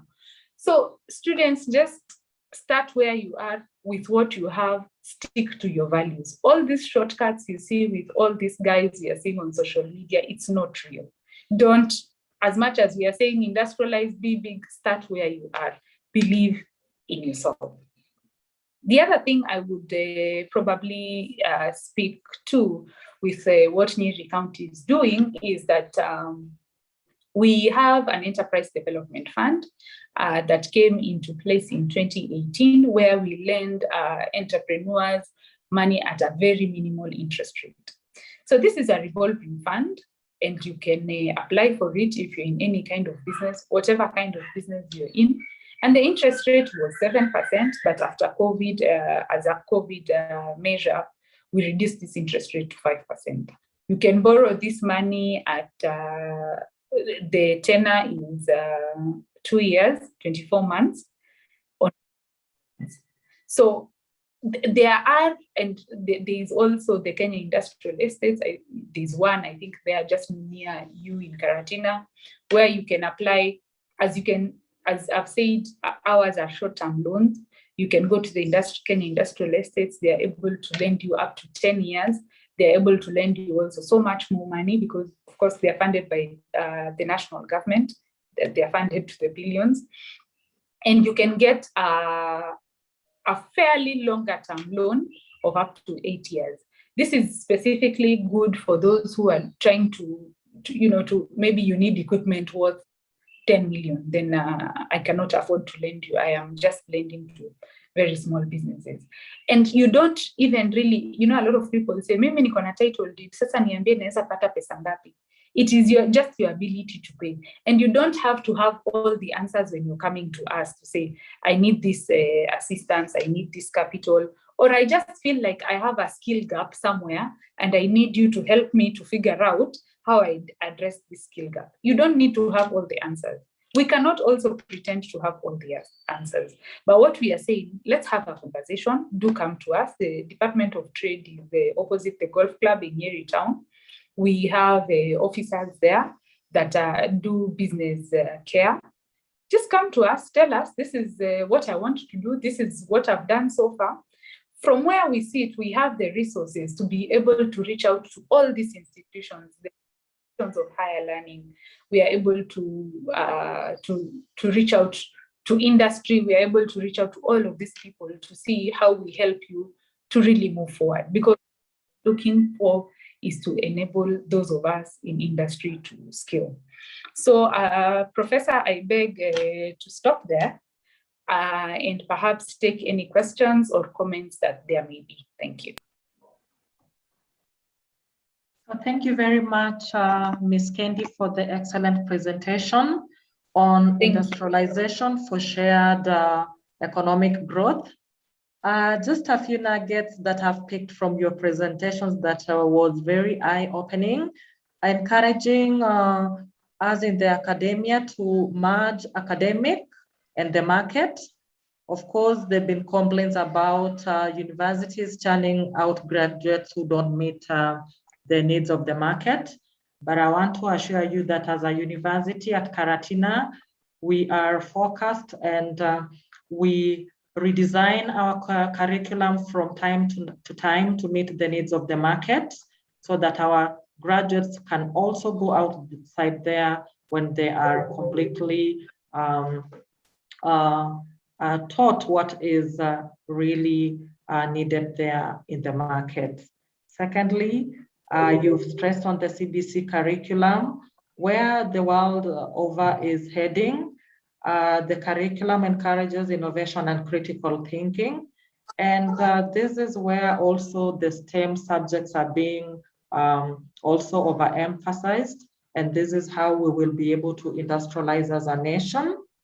And I've also picked that as we industrialize, we don't need to move away from the agrarian economy. As you have rightly put it, that agriculture still accounts for 50% of our GDP growth. And your example of what Professor Kivuda Kibwana has done in Makueni County is very, very encouraging. If we can also, other counties can also learn and copy that. And that is called also value addition, adding value to what our farmers are producing. And finally, that as we become industrialized and we grow, let's not leave Wanjiku behind. Let us all hold each other hands so that we are moving together in that direction. So I saw a question on the chat, and someone is asking what the Nyeri County government can do so that in terms of incubation centers, could the county government facilitate incubation centers to prepare youth entrepreneurs to start businesses? Maybe you can be answering that as we wait for more questions to come. Welcome, Ms. Kendi. Thank you very much for those remarks and the question, Madam Mbaka. One of the things maybe I should have mentioned is that these incubation centers are already there. In fact, every constituency in Nyeri County has an incubation center. We have one closest to your university, actually. There is one not too far from the slaughterhouse. There is an incubation. So basically what I'm saying, there is one in Kingongo, there is another one in Tetu, there is another one at Narumoru and so forth. Now, the newest one that we've opened is actually at Chaka, at the new Chaka Market Hub. So these facilities are there. The interesting thing is I have noticed with concern that the youth is very wanting, if to say so. So we find that if I'm just to think at the top of my mind, I don't remember seeing a lot of youth in any of these incubation centers, other than perhaps there is one in Odaya, and I've seen quite a number of people around there, but it's usually it's the one with a lot of mechanics, the Juakali ones, and often we partner with companies like Toyota to be able to train the mechanics and so forth. But generally, the uptake by the youth has been wanting, and perhaps we as a government need to do more to sensitize the youth on the availability of these facilities. And I also take the opportunity to encourage those that are interested to really talk to us, because we are really, really keen in making sure that the youth make the best of these facilities. Thank you very much, Diana, for answering that question. Any other questions?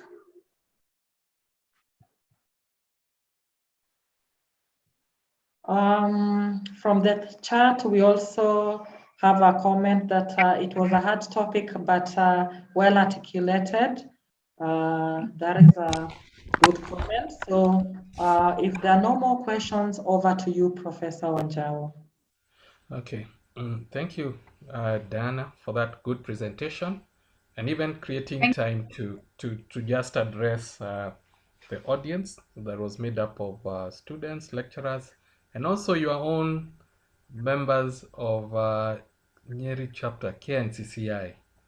They are all there. Yes. They're listening to you. Yeah, the CEO. We have also one who knows you very well. She Laikipia County KNCCI chapter, Mr. Ndegwa Getonga. Yes. Yeah, and his members also on board. Would also like to encourage your office also to do like sensitization of these incubation hubs. Now, since we have an MOU with the Nyeri County, I think it's a high time that we also linked up and see how we can make sure that these incubation centers or hubs are not going down to waste, because actually the governor has put a lot of resources through your office. Yeah. So we will be able to engage you. We'll continuously make sure that whatever new initiative that will promote entrepreneurship from the county, we are part and parcel of it. We are also good trainers, Diana. So also when your your county staff also require some training, please also consider Karatina University in that particular area. And thank you always for really considering our students. They give us a feedback about internship, how your office has really been positive towards them. Yeah, thank you for that. Thank you, Professor. Yeah. And I beg you to go for my intern's farewell party. Yes, you told me you have something to go to, so thank you very much. Yes. Okay. I'll allow Dr. Dennis Minor to take it up from here. Thank you, Diana, very much. Thank you so much, and have a lovely day, everyone. Yes. Thank you. Bye-bye. Dr. Dennis Minor. Thank you, Prof, for the opportunity. I am also grateful to the presenters for the wonderful preparation. We have gone through 3 sessions, very informative. Can you hear me, Prof? Yes, we can hear you.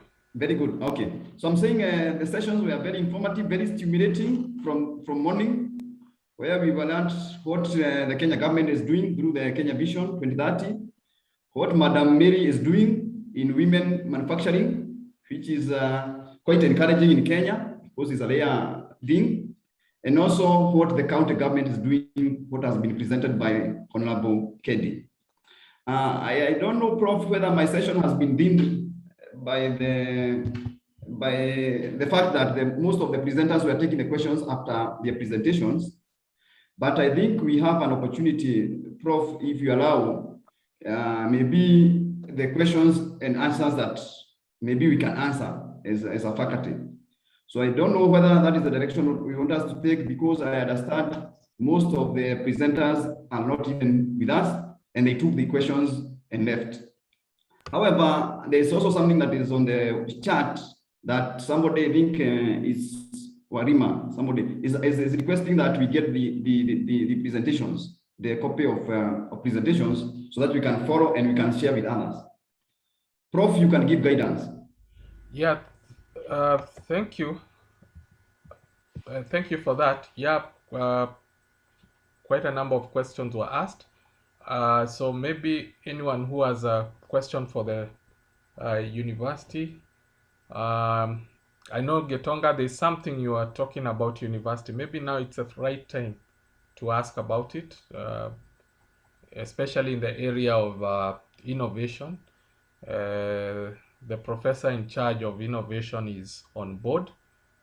He can always answer any other question. Thank you, Prof, for the direction. I think we open the session for anybody who has anything to bring to us. We are willing to listen and maybe to respond. Getonga, welcome. Carry on. Thank you very much. So maybe I can maybe reiterate what I said earlier, is that personally I have been a part-time lecturer with Karatina. I'm a business owner in Nanyuki. I'm the chairman of Chamber of Commerce, and I run an industry. I produce ballast and concrete works. And I have said maybe when university students are coming out of the universities, I think it is best if the universities could encourage innovation, because from innovation is where we get enterprises. And what the DG had said and provoked my mind is, when students are in the university, they should be encouraged to think. And the simple acts of reading, writing, and speaking, if you do them well while in the university, will make you very effective in the world. So while the students are doing their papers, their dissertation, their thesis, their projects, they should be encouraged to do things that are practical and fail. With these failures, innovation will come through. So that's my contribution on how industrialization could be encouraged by letting students think and make mistakes, trying to do things, being the first instead of copying what has been done over and over and over again. Because this simple solving of problems, small wins and failures will create innovation and new enterprises. Thank you. Thank you very much, Mr. Gitonga. I don't know whether Professor Lukuruka will respond before we go to the next, because I think he is the most senior person in answering that in terms of innovation and what we are doing as a university towards enhancing the skills of our students as we train them, and even as we give them opportunity for incubation in our university. Professor Lukuruka.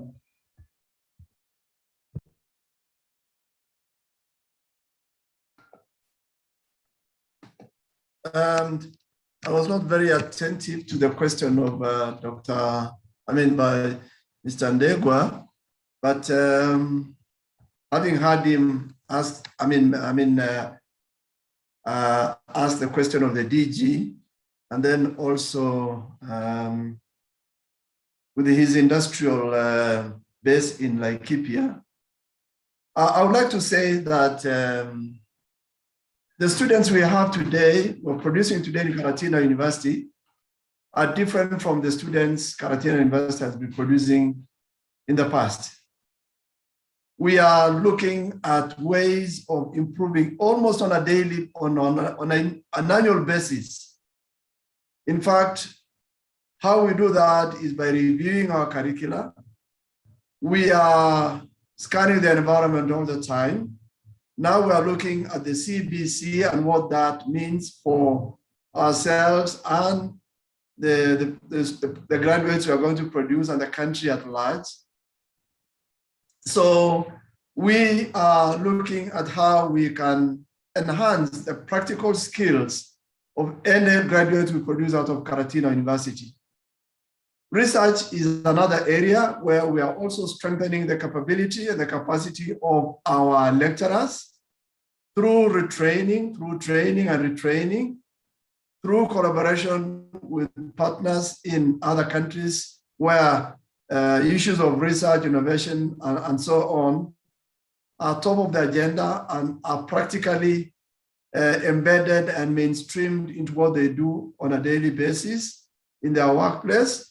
So we're doing that, Mr. Ndegwa, and I can tell you for a fact that what we are looking for is collaboration with industry. Talk to us, tell us how we can improve, because we are open to that and we want to produce the best graduates. In fact, Karatina University we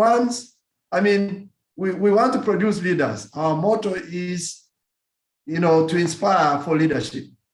So we want to produce leaders. We want to produce the best in terms of innovators, in terms of people who have the skills to be able to employ themselves and employ others. So we are open to that, but please collaborate, talk to us, and give us ways to improve and give you the best in terms of students. Thank you. Thank you, Prof, for responding to Mr. Gitonga. And I think that's the correct position. The university is really strategic. It has realized that things must change, as all the speakers have been saying. Sometimes scholars, we are not taken seriously in terms of application of knowledge, because we may pride in having maybe the highest quantity, but sometimes we don't reflect the same, maybe in terms of production. I think there's another question that is relevant now to Professor Wanjau. I don't know, I think it's a student who is asking that we are going to have a startup weekend later in December. I think it's mid-December. And of course, we are preparing students to answer that. But the student is concerned, and I think he's asking, what is it? So Professor Wanjau, I think you need to debunk what is a startup weekend and what is Calgary University doing, and what should the student do to earn participation for the day. So Professor Wanjau, please. Before you answer that, I'm seeing Ndegwa's hand is still up. Ndegwa, you still have a question? No, I don't know I don't know why it's still there. My apologies. Okay, thank you for engaging us, Ndegwa, and as my colleague has said, we'll get to talk to you more. We'll get to ensure that we are key players when it comes to introducing our students to aspects of innovation practically. They have the knowledge, yeah, and I think through you we can be able to utilize that particular knowledge. The question by Mercy is quite relevant. We are having the startup weekend on December 17th, starting from December 17th all the way up to 19th. We had given students up to today to register for the startup. We had sent out a call. So so far, Mercy, we have quite a sizable group of students who have registered.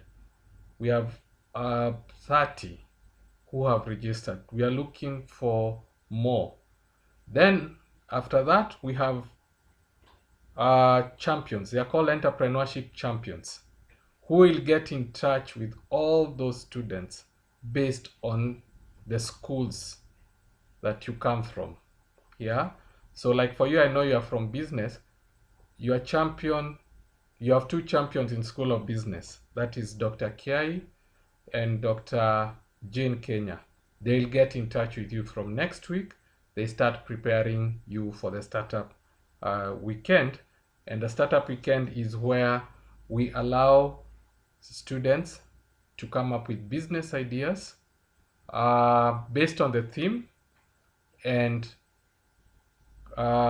given the whole weekend, you do the pitching on Friday. Then on Saturday, you are given what we call a business canvas, where you are told you shape your idea to this direction. And then on Sunday, you pitch in front of an independent panel that is made up of industrialists and also financiers, not your lecturers. And it is during that forum that we allow you to now articulate your idea in a better way.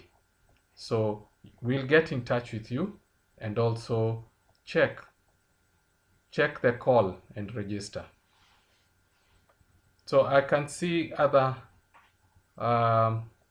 participants interested in asking questions. Dr. Dennis. Thank you, Prof. The session is still open. Mr. Kahinga, please make your question. Hi, good afternoon, everyone. I'm George Kahinga. I'm the CEO of Systems Hub Limited, which is an IT company based in Westlands. And I would like to maybe stress on what Duncan had raised earlier. And this one goes to the university.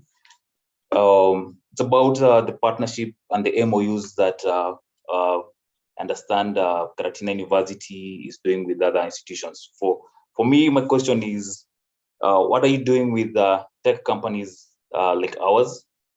Because I think it is important when the university is coming up with a curriculum, especially on the technology bit, that we, the guys on the ground, the guys in charge of technology and IT out here, it's very important that we point out to the universities what it is and the skills level that we'd like the students who are graduating from the university, we expect them to have.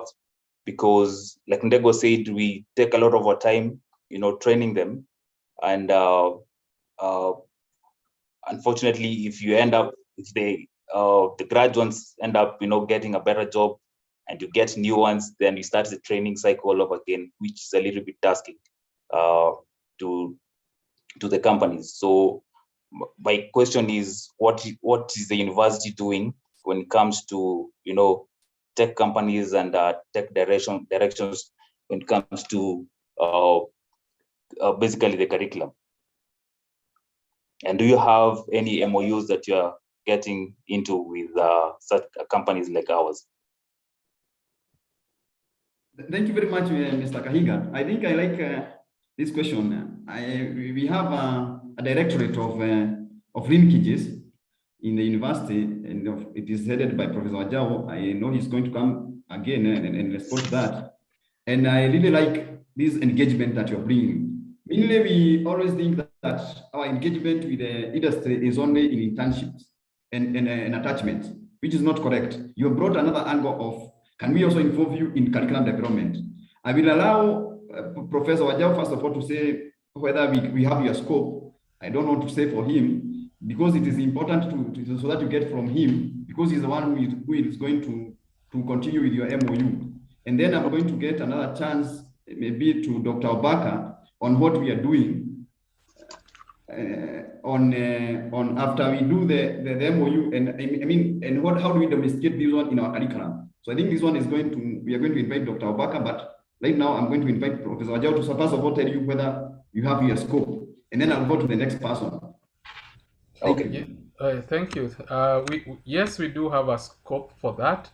We are not limiting ourselves, and actually we are so keen on getting the tech companies on board.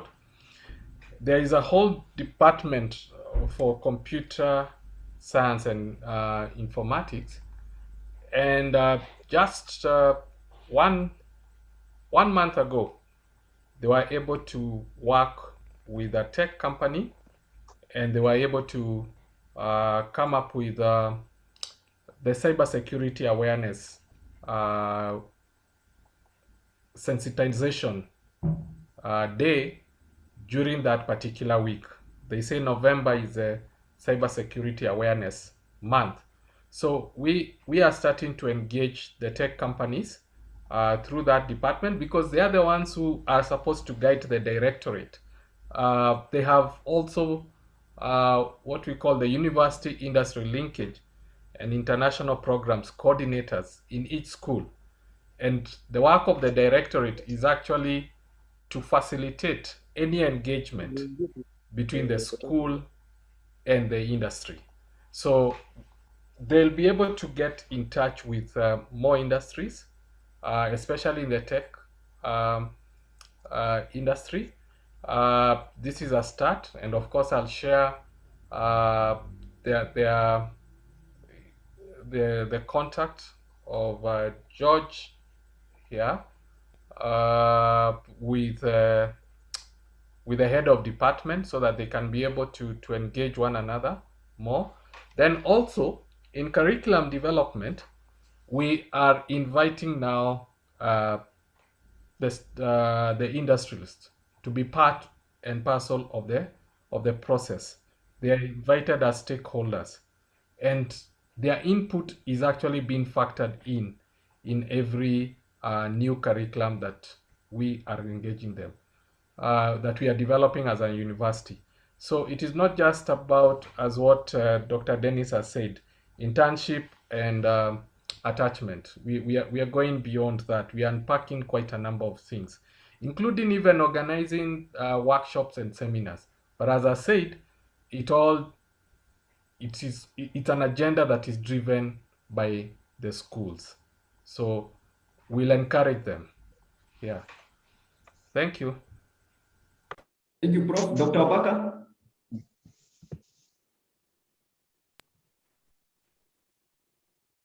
Oh, so thank you very much, Dr. Maina. How can we continue with these institutions that we have signed MOUs with? Can we also include them in curriculum development? And to answer that, I will say yes. If we look at the process of curriculum development, we start with needs analysis. We just don't develop a curricula. You go to outside there to the market and find out what is happening, what is needed. Will this degree or curriculum we want to develop be accepted? Is there a need for it? Is there a gap? So these partners of ours that we have signed MOUs with can come in handy, Daktari, when it comes to curriculum development.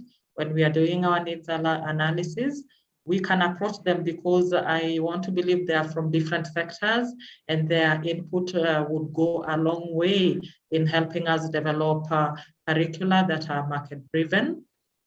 Secondly, as we develop the curricula, we usually have a stakeholder stakeholders come actually to review it after it has passed several stages.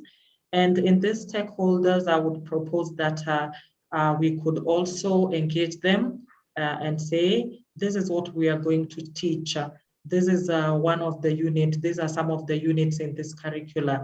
Can they meet market needs?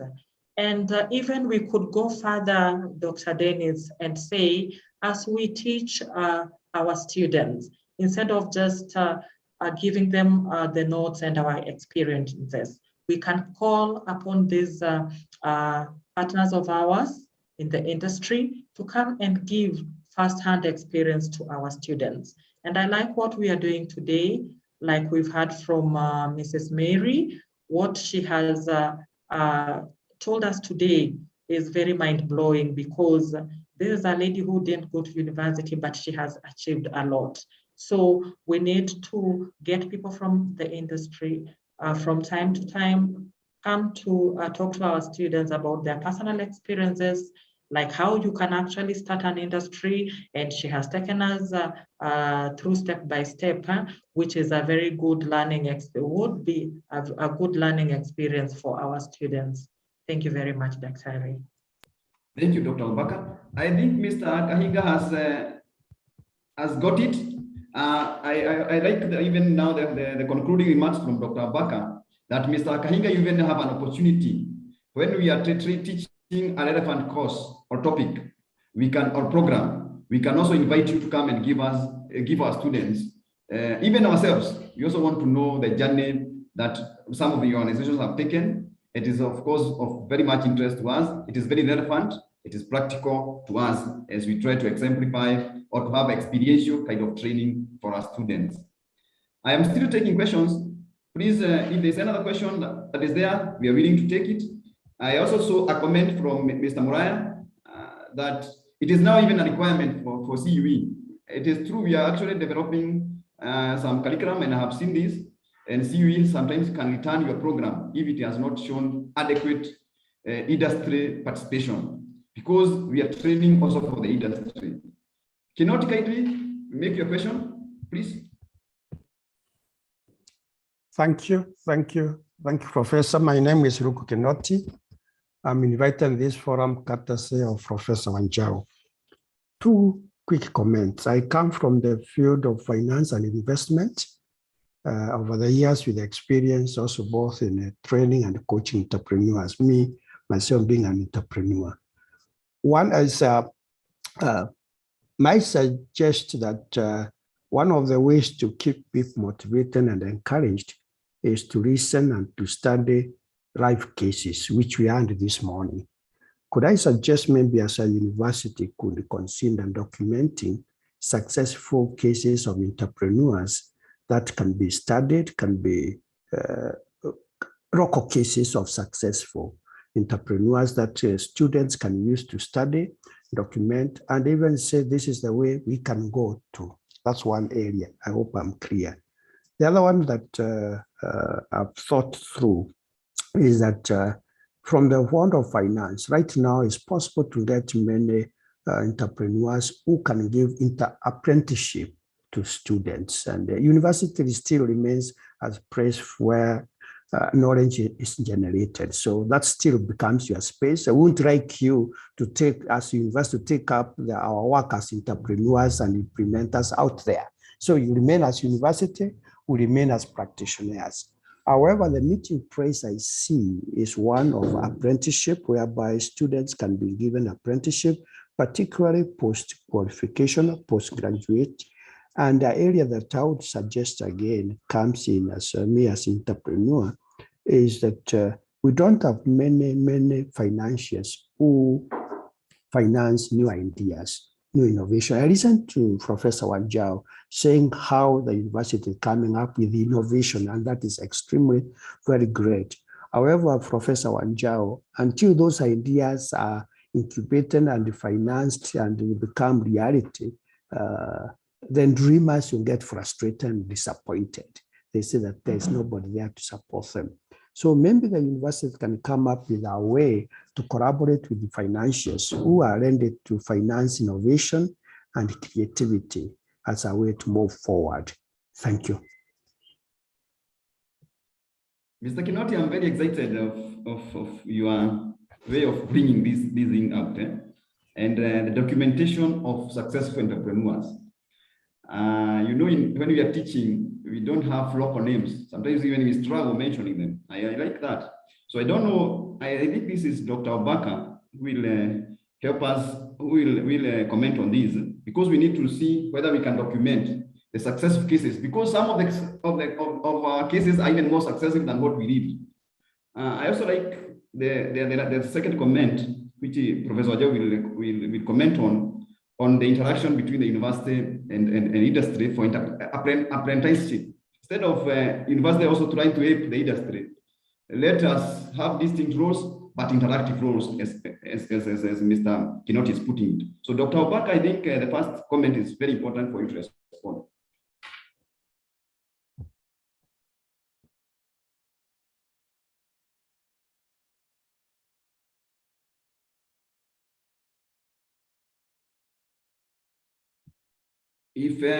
If she's taking time, I think Professor Ajao, you can be commenting as we look why she's not commenting.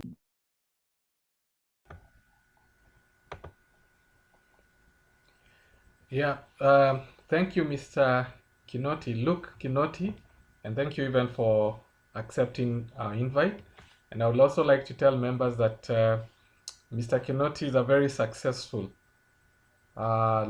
entrepreneur, and the challenge that he has thrown to us as a university is something that we would like to take it up very seriously, especially Karatina University. We have success stories like Mr. Kinoti, which unfortunately are profiled by other universities, international universities. The equity story is actually a case study in Stanford University, yet we had an opportunity. So we are taking this challenge very seriously, Mr. Kinoti. I know you've written a book called The Merchant's Pearl, which I'll also give you a chance.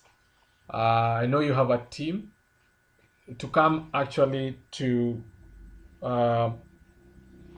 sell the book during the startup weekend, December 17th, 18th, and 19th, so that people can get to know that even with the minimal resources, you can still succeed in entrepreneurship. It's not only about internship. It's not about only internship and attachment, as I said earlier. We are going even further and trying our best to see which other areas we can actually work with the industries, from collaborative research, collaborative seminars, workshops, staff training. We are doing all that. Corporate social responsibility, we are engaging the industries on that. So we are very active on that space of working closely with the industry. Even without signing an MOU, we are still engaging them. Thank you. Thank you, Prof. Dr. Ambaka, please. Thank you very much, Dr. Dennis, and apologies for that hitch. So documentation is very important. There's a saying that is that goes that if it's not written or documented, it's not done. So thank you, Mr. Kinoti, for helping to open our eyes that we need to start documenting and telling our own stories, as Professor Wanjau has said, and not always quoting foreigners. And yes, there's very many success stories available locally. And even in the newspapers on a daily basis, we are getting to know of startups, people who have finished university and instead of getting employed have started a business venture, and it is making millions, hundreds of millions of shillings. I think just a month ago, I was on YouTube and I got to know that there is a Kenyan lady who is only 26 years old, and she's among the top, I think, 5 multimillionaire business people in Kenya from a startup she has done. We have people like Mary, we have students. One of our former students at Karatina is really doing very well in innovations. And every day he is in newspapers, he's on TV, and he has been recognized even most recently as coming up with a charger that is locally made. So yes, it is important.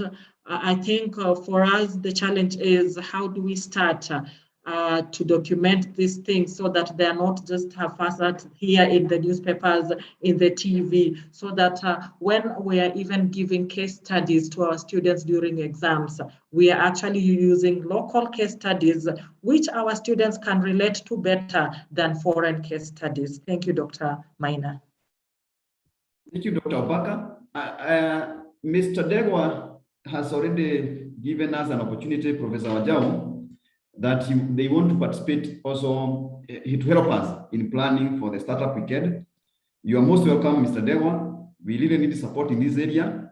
We are trying because even as we have now gone through the training for developing entrepreneurial universities and also in hosting startup weekends. So everybody who is able to participate, I think we are most welcome. We, on behalf, I think, of Prof, I can confidently say that we have welcome that support, and we are grateful for that. I still want to take one question before, because we got some time because we are supposed to stop at 1. So I think we can have one question more, and then I take it back to Professor Wanjau so that the program can continue as it was meant to be. So if there's anything, any comment or any question, it is welcome before I give it back to Professor Wanjau.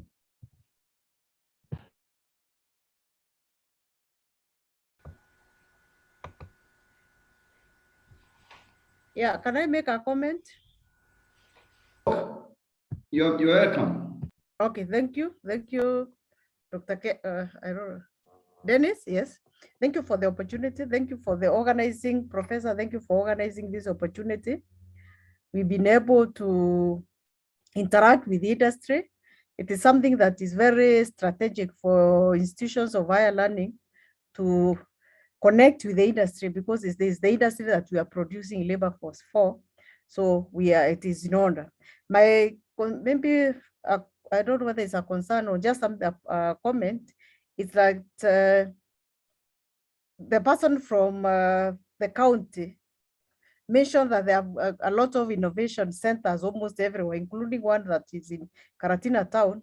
So my challenge, or maybe my comment, is that we get to connect with these incubation centers so that we connect our students to them, and we also mentor them to actually take advantage of this, because most incubation centers don't attract a lot of participants, because there is an information asymmetry. We don't know what they're incubating in, we don't know what their capabilities, and also the fear of Kenyan being we don't share information widely. And when we share information, it's not the right information sometimes. So maybe as a university or as your department or your directorate, you can try to see how you can get use of that incubation facility, and also align it or align ourselves to what they are offering. If they are, because I personally may visit it one of these days and see what they're offering, because it's a good opportunity for us all to learn and for our students to get help.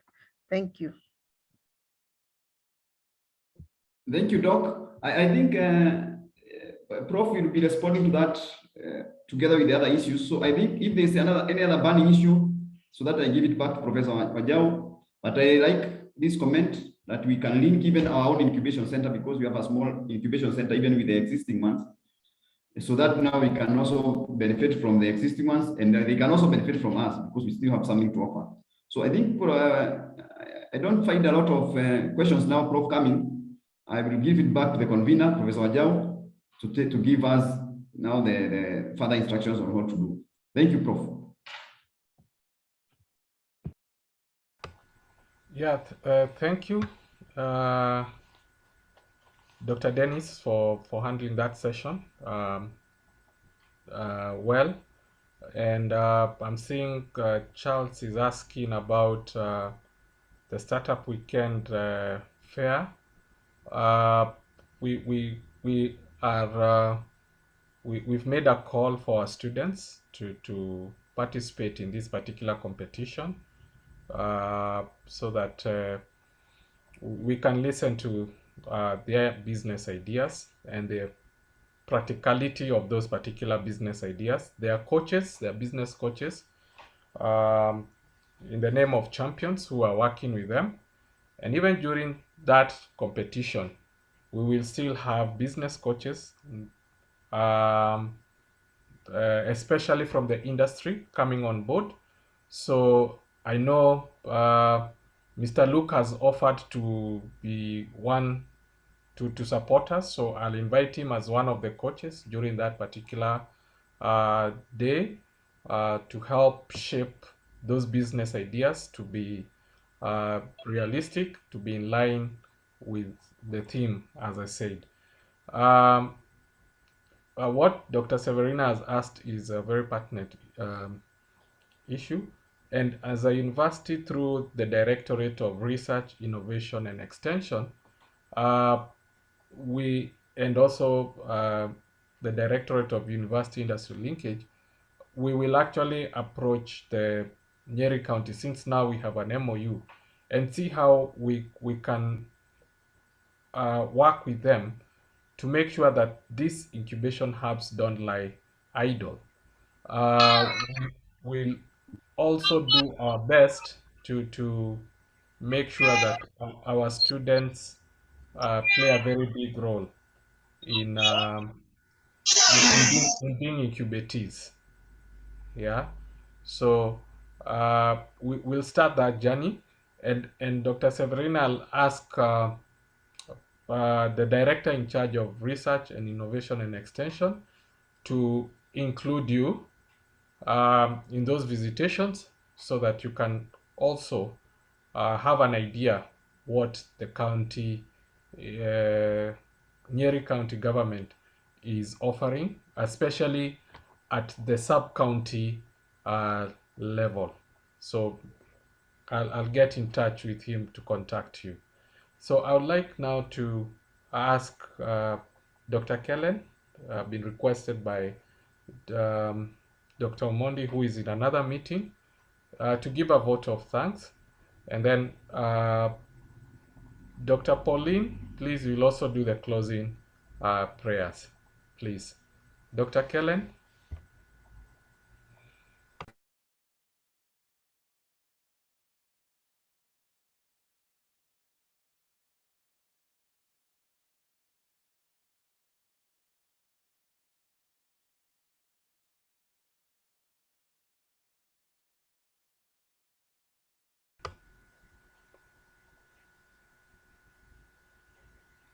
Dr. Kellen.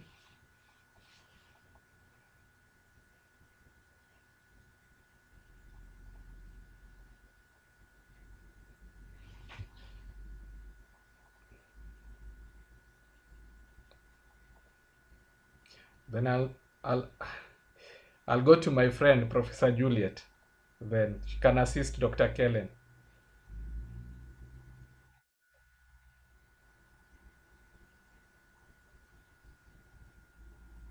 Hello, I hope you can hear me. Yes, we can hear you, Professor Juliet, and thanks for being part of us. Good afternoon, everyone. I think this day has been a good day and well spent because we have learned quite a lot. Because when you're dealing with the people from the industry, they actually tell us where we have gaps, what we need to do, and where we need to emphasize on the things that we are doing. For me, I want to thank the presenters because they took their time away from their busy schedules and decided to come and be with us. For me, like specifically, I was impressed when I listened about the presenter on, manufacturing. And I woke up to the reality that most of us think that when you have a university degree, that is the only time you can work. That is the only time you can do so many things. But she reminded us that you can go back to school and learn the knowledge that is missing. For me, today, Karatina University, I think, is blessed because we have been able to share what it is that we need for our students, for our country, for our university, and for all of us. Learning is a continuous process. So as we thank them, I think I'll also want to remind Professor Wanjau, I would want this conversation to continue because as we continue with them, we are learning and they will help us to improve. I'll also thank our university for allowing us to have this webinar because we could have planned it, but permission was not given. The best thing about this is that our institution gives us room to continue learning. And learning is a continuous process. Even when you are 90, there's something that you still learn. But for me specifically, this learning, which our presenters today brought, is learning that is going to be useful, especially to the people we are mentoring, the people we are training. When I heard one of the presenters saying that they do not have the skills that they need, they cannot write a letter. I teach communication at Karatina University. We teach them, then they delete the information. By the time they go to the workplace, people think that our students were not taught. They were, but they are deleting that information and their minds are being occupied with other things. Thank you very much for reminding us that we have even to go back, as we did some time ago, 2019, that we had to get back the 4 years, all of them across the schools. We taught them how to write again and how to do interviews, how to do CVs and all that. For me, this is knowledge that we must have, and we cannot say that it is enough. It can never be enough. Our honorable chair, lady from Nyeri County, thank you very much. I'm very happy that we have, money that is sitting there and the youth are not going for it. Please, Professor Wanjau, remind even the ones who have left Karatina University that there is money in the counties that they can use for their startups. Because this discussion, what it has reminded me is that we cannot always tell our students that they will come to school, they'll learn, and then they'll be employed. Today's discussion is about them becoming employers and us assisting them and preparing them to think like that. Because if they do not think like that, they will not be able to do what we are talking about in the industrialization. And you see, the discussion for today, like the first one about the Vision 2030, is very interesting that if you ask 60% of Kenyans, they do not know what the Vision 2030 is. In fact, you set an exam for us, and then you ask us about the pillars. People will not know that there's economic pillar, there's this, the 3 of them, people will not know. For me, this has been very good. And I think I would suggest that these kind of webinars are organized, like many times. Then the participants who are here, thank you very much for attending, because if we didn't have participants who are there, who are attending, I've been one of them. I started from the beginning and waited until this discussion has been closed. Thank you very much for coming, because if we invited facilitators, they came and we were not there, then you can see the event would not have taken place. And I think I'll also thank our ICT people, because they're the ones who are making sure that this Zoom meeting and everything is in place. And technology has made it very easy for us to attend these meetings and to be able to continue. I may not be able to thank everyone, but I have to thank Professor Wanjau. I cannot forget the organizer that you've taken a lot of effort, keep doing what you're doing. I think go to the industry again, bring others who will talk about, even if it is industrialization, a different aspect. Like for example, I teach PR and advertising. I would want my students to be told that when you have started that startup, you have a business, this is how you can export your products and even import, all that so that we have trade and we can have money. So thank you very much, everyone. I may not remember everyone, but I'm thanking everybody who has taken place, who has attended today's event, everybody who has participated. And I'm very happy that we have been able to be there and we have been able to learn. So next time, let all of us come and learn. So thank you very much for coming. Thank you very much for being here. Online training, you can start with 100 people. By the time you're finishing, you have 15 or you have 16. But Professor Wanjau and the other organizers, you can see we have been on board. Thank you very much, people, for coming to Karatina University. Thank you very much, Karatina University staff. Thank you very much, our students. Thank you very much, our facilitators. Thank you very much, everybody. Have a good afternoon. Back to Professor Wanjau. Thank you, Professor Juliet, for for that vote of thanks. Yes, I work with a team. I'm honored and blessed to have a team that is on board here. We have Dr. Dennis, Dr. Mbaka, we have Dr. Suji, we have our ICT director, Michael Getao. We also have our admin, Winnie Mureithi, and we also have one other member from ICT who is making sure all is well technically. That's Kibet-san. I salute all of you. Yeah, and I also have Dr. Pauline Suku. Yeah, who will actually give us the closing ceremony. All the presentations I'm organizing for them. As much as Dr. Dennis thought the presenters were away, they left their representatives on board, by the way, Dr. Dennis. So they are listening. They are listening, and they'll take that particular feedback.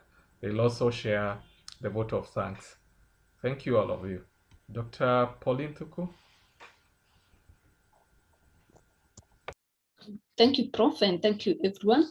Let us pray. Lord, we thank you for this wonderful day. We thank you for everything we've learned. We thank you for bringing our presenters and helping us to listen to them. We have no words because we could have planned, but it could not have happened without you. Lord, we ask for your guidance, that whatever we've learned today, we may be able to put it into practice. And we ask you to enable us to continue this collaboration and even grow it so that we can benefit our students, that we can work together for the good of our society and our nation. We ask you to be with us this afternoon and the rest of the time. Walk with us. Take each one of us safely wherever we may be going after this meeting and guide us in everything we do. We also commit our startup weekend, which is very related to what we've done today, into your hands so that you may guide us as we prepare for it and that it may also be successful. We ask this through Christ our Lord. Amen.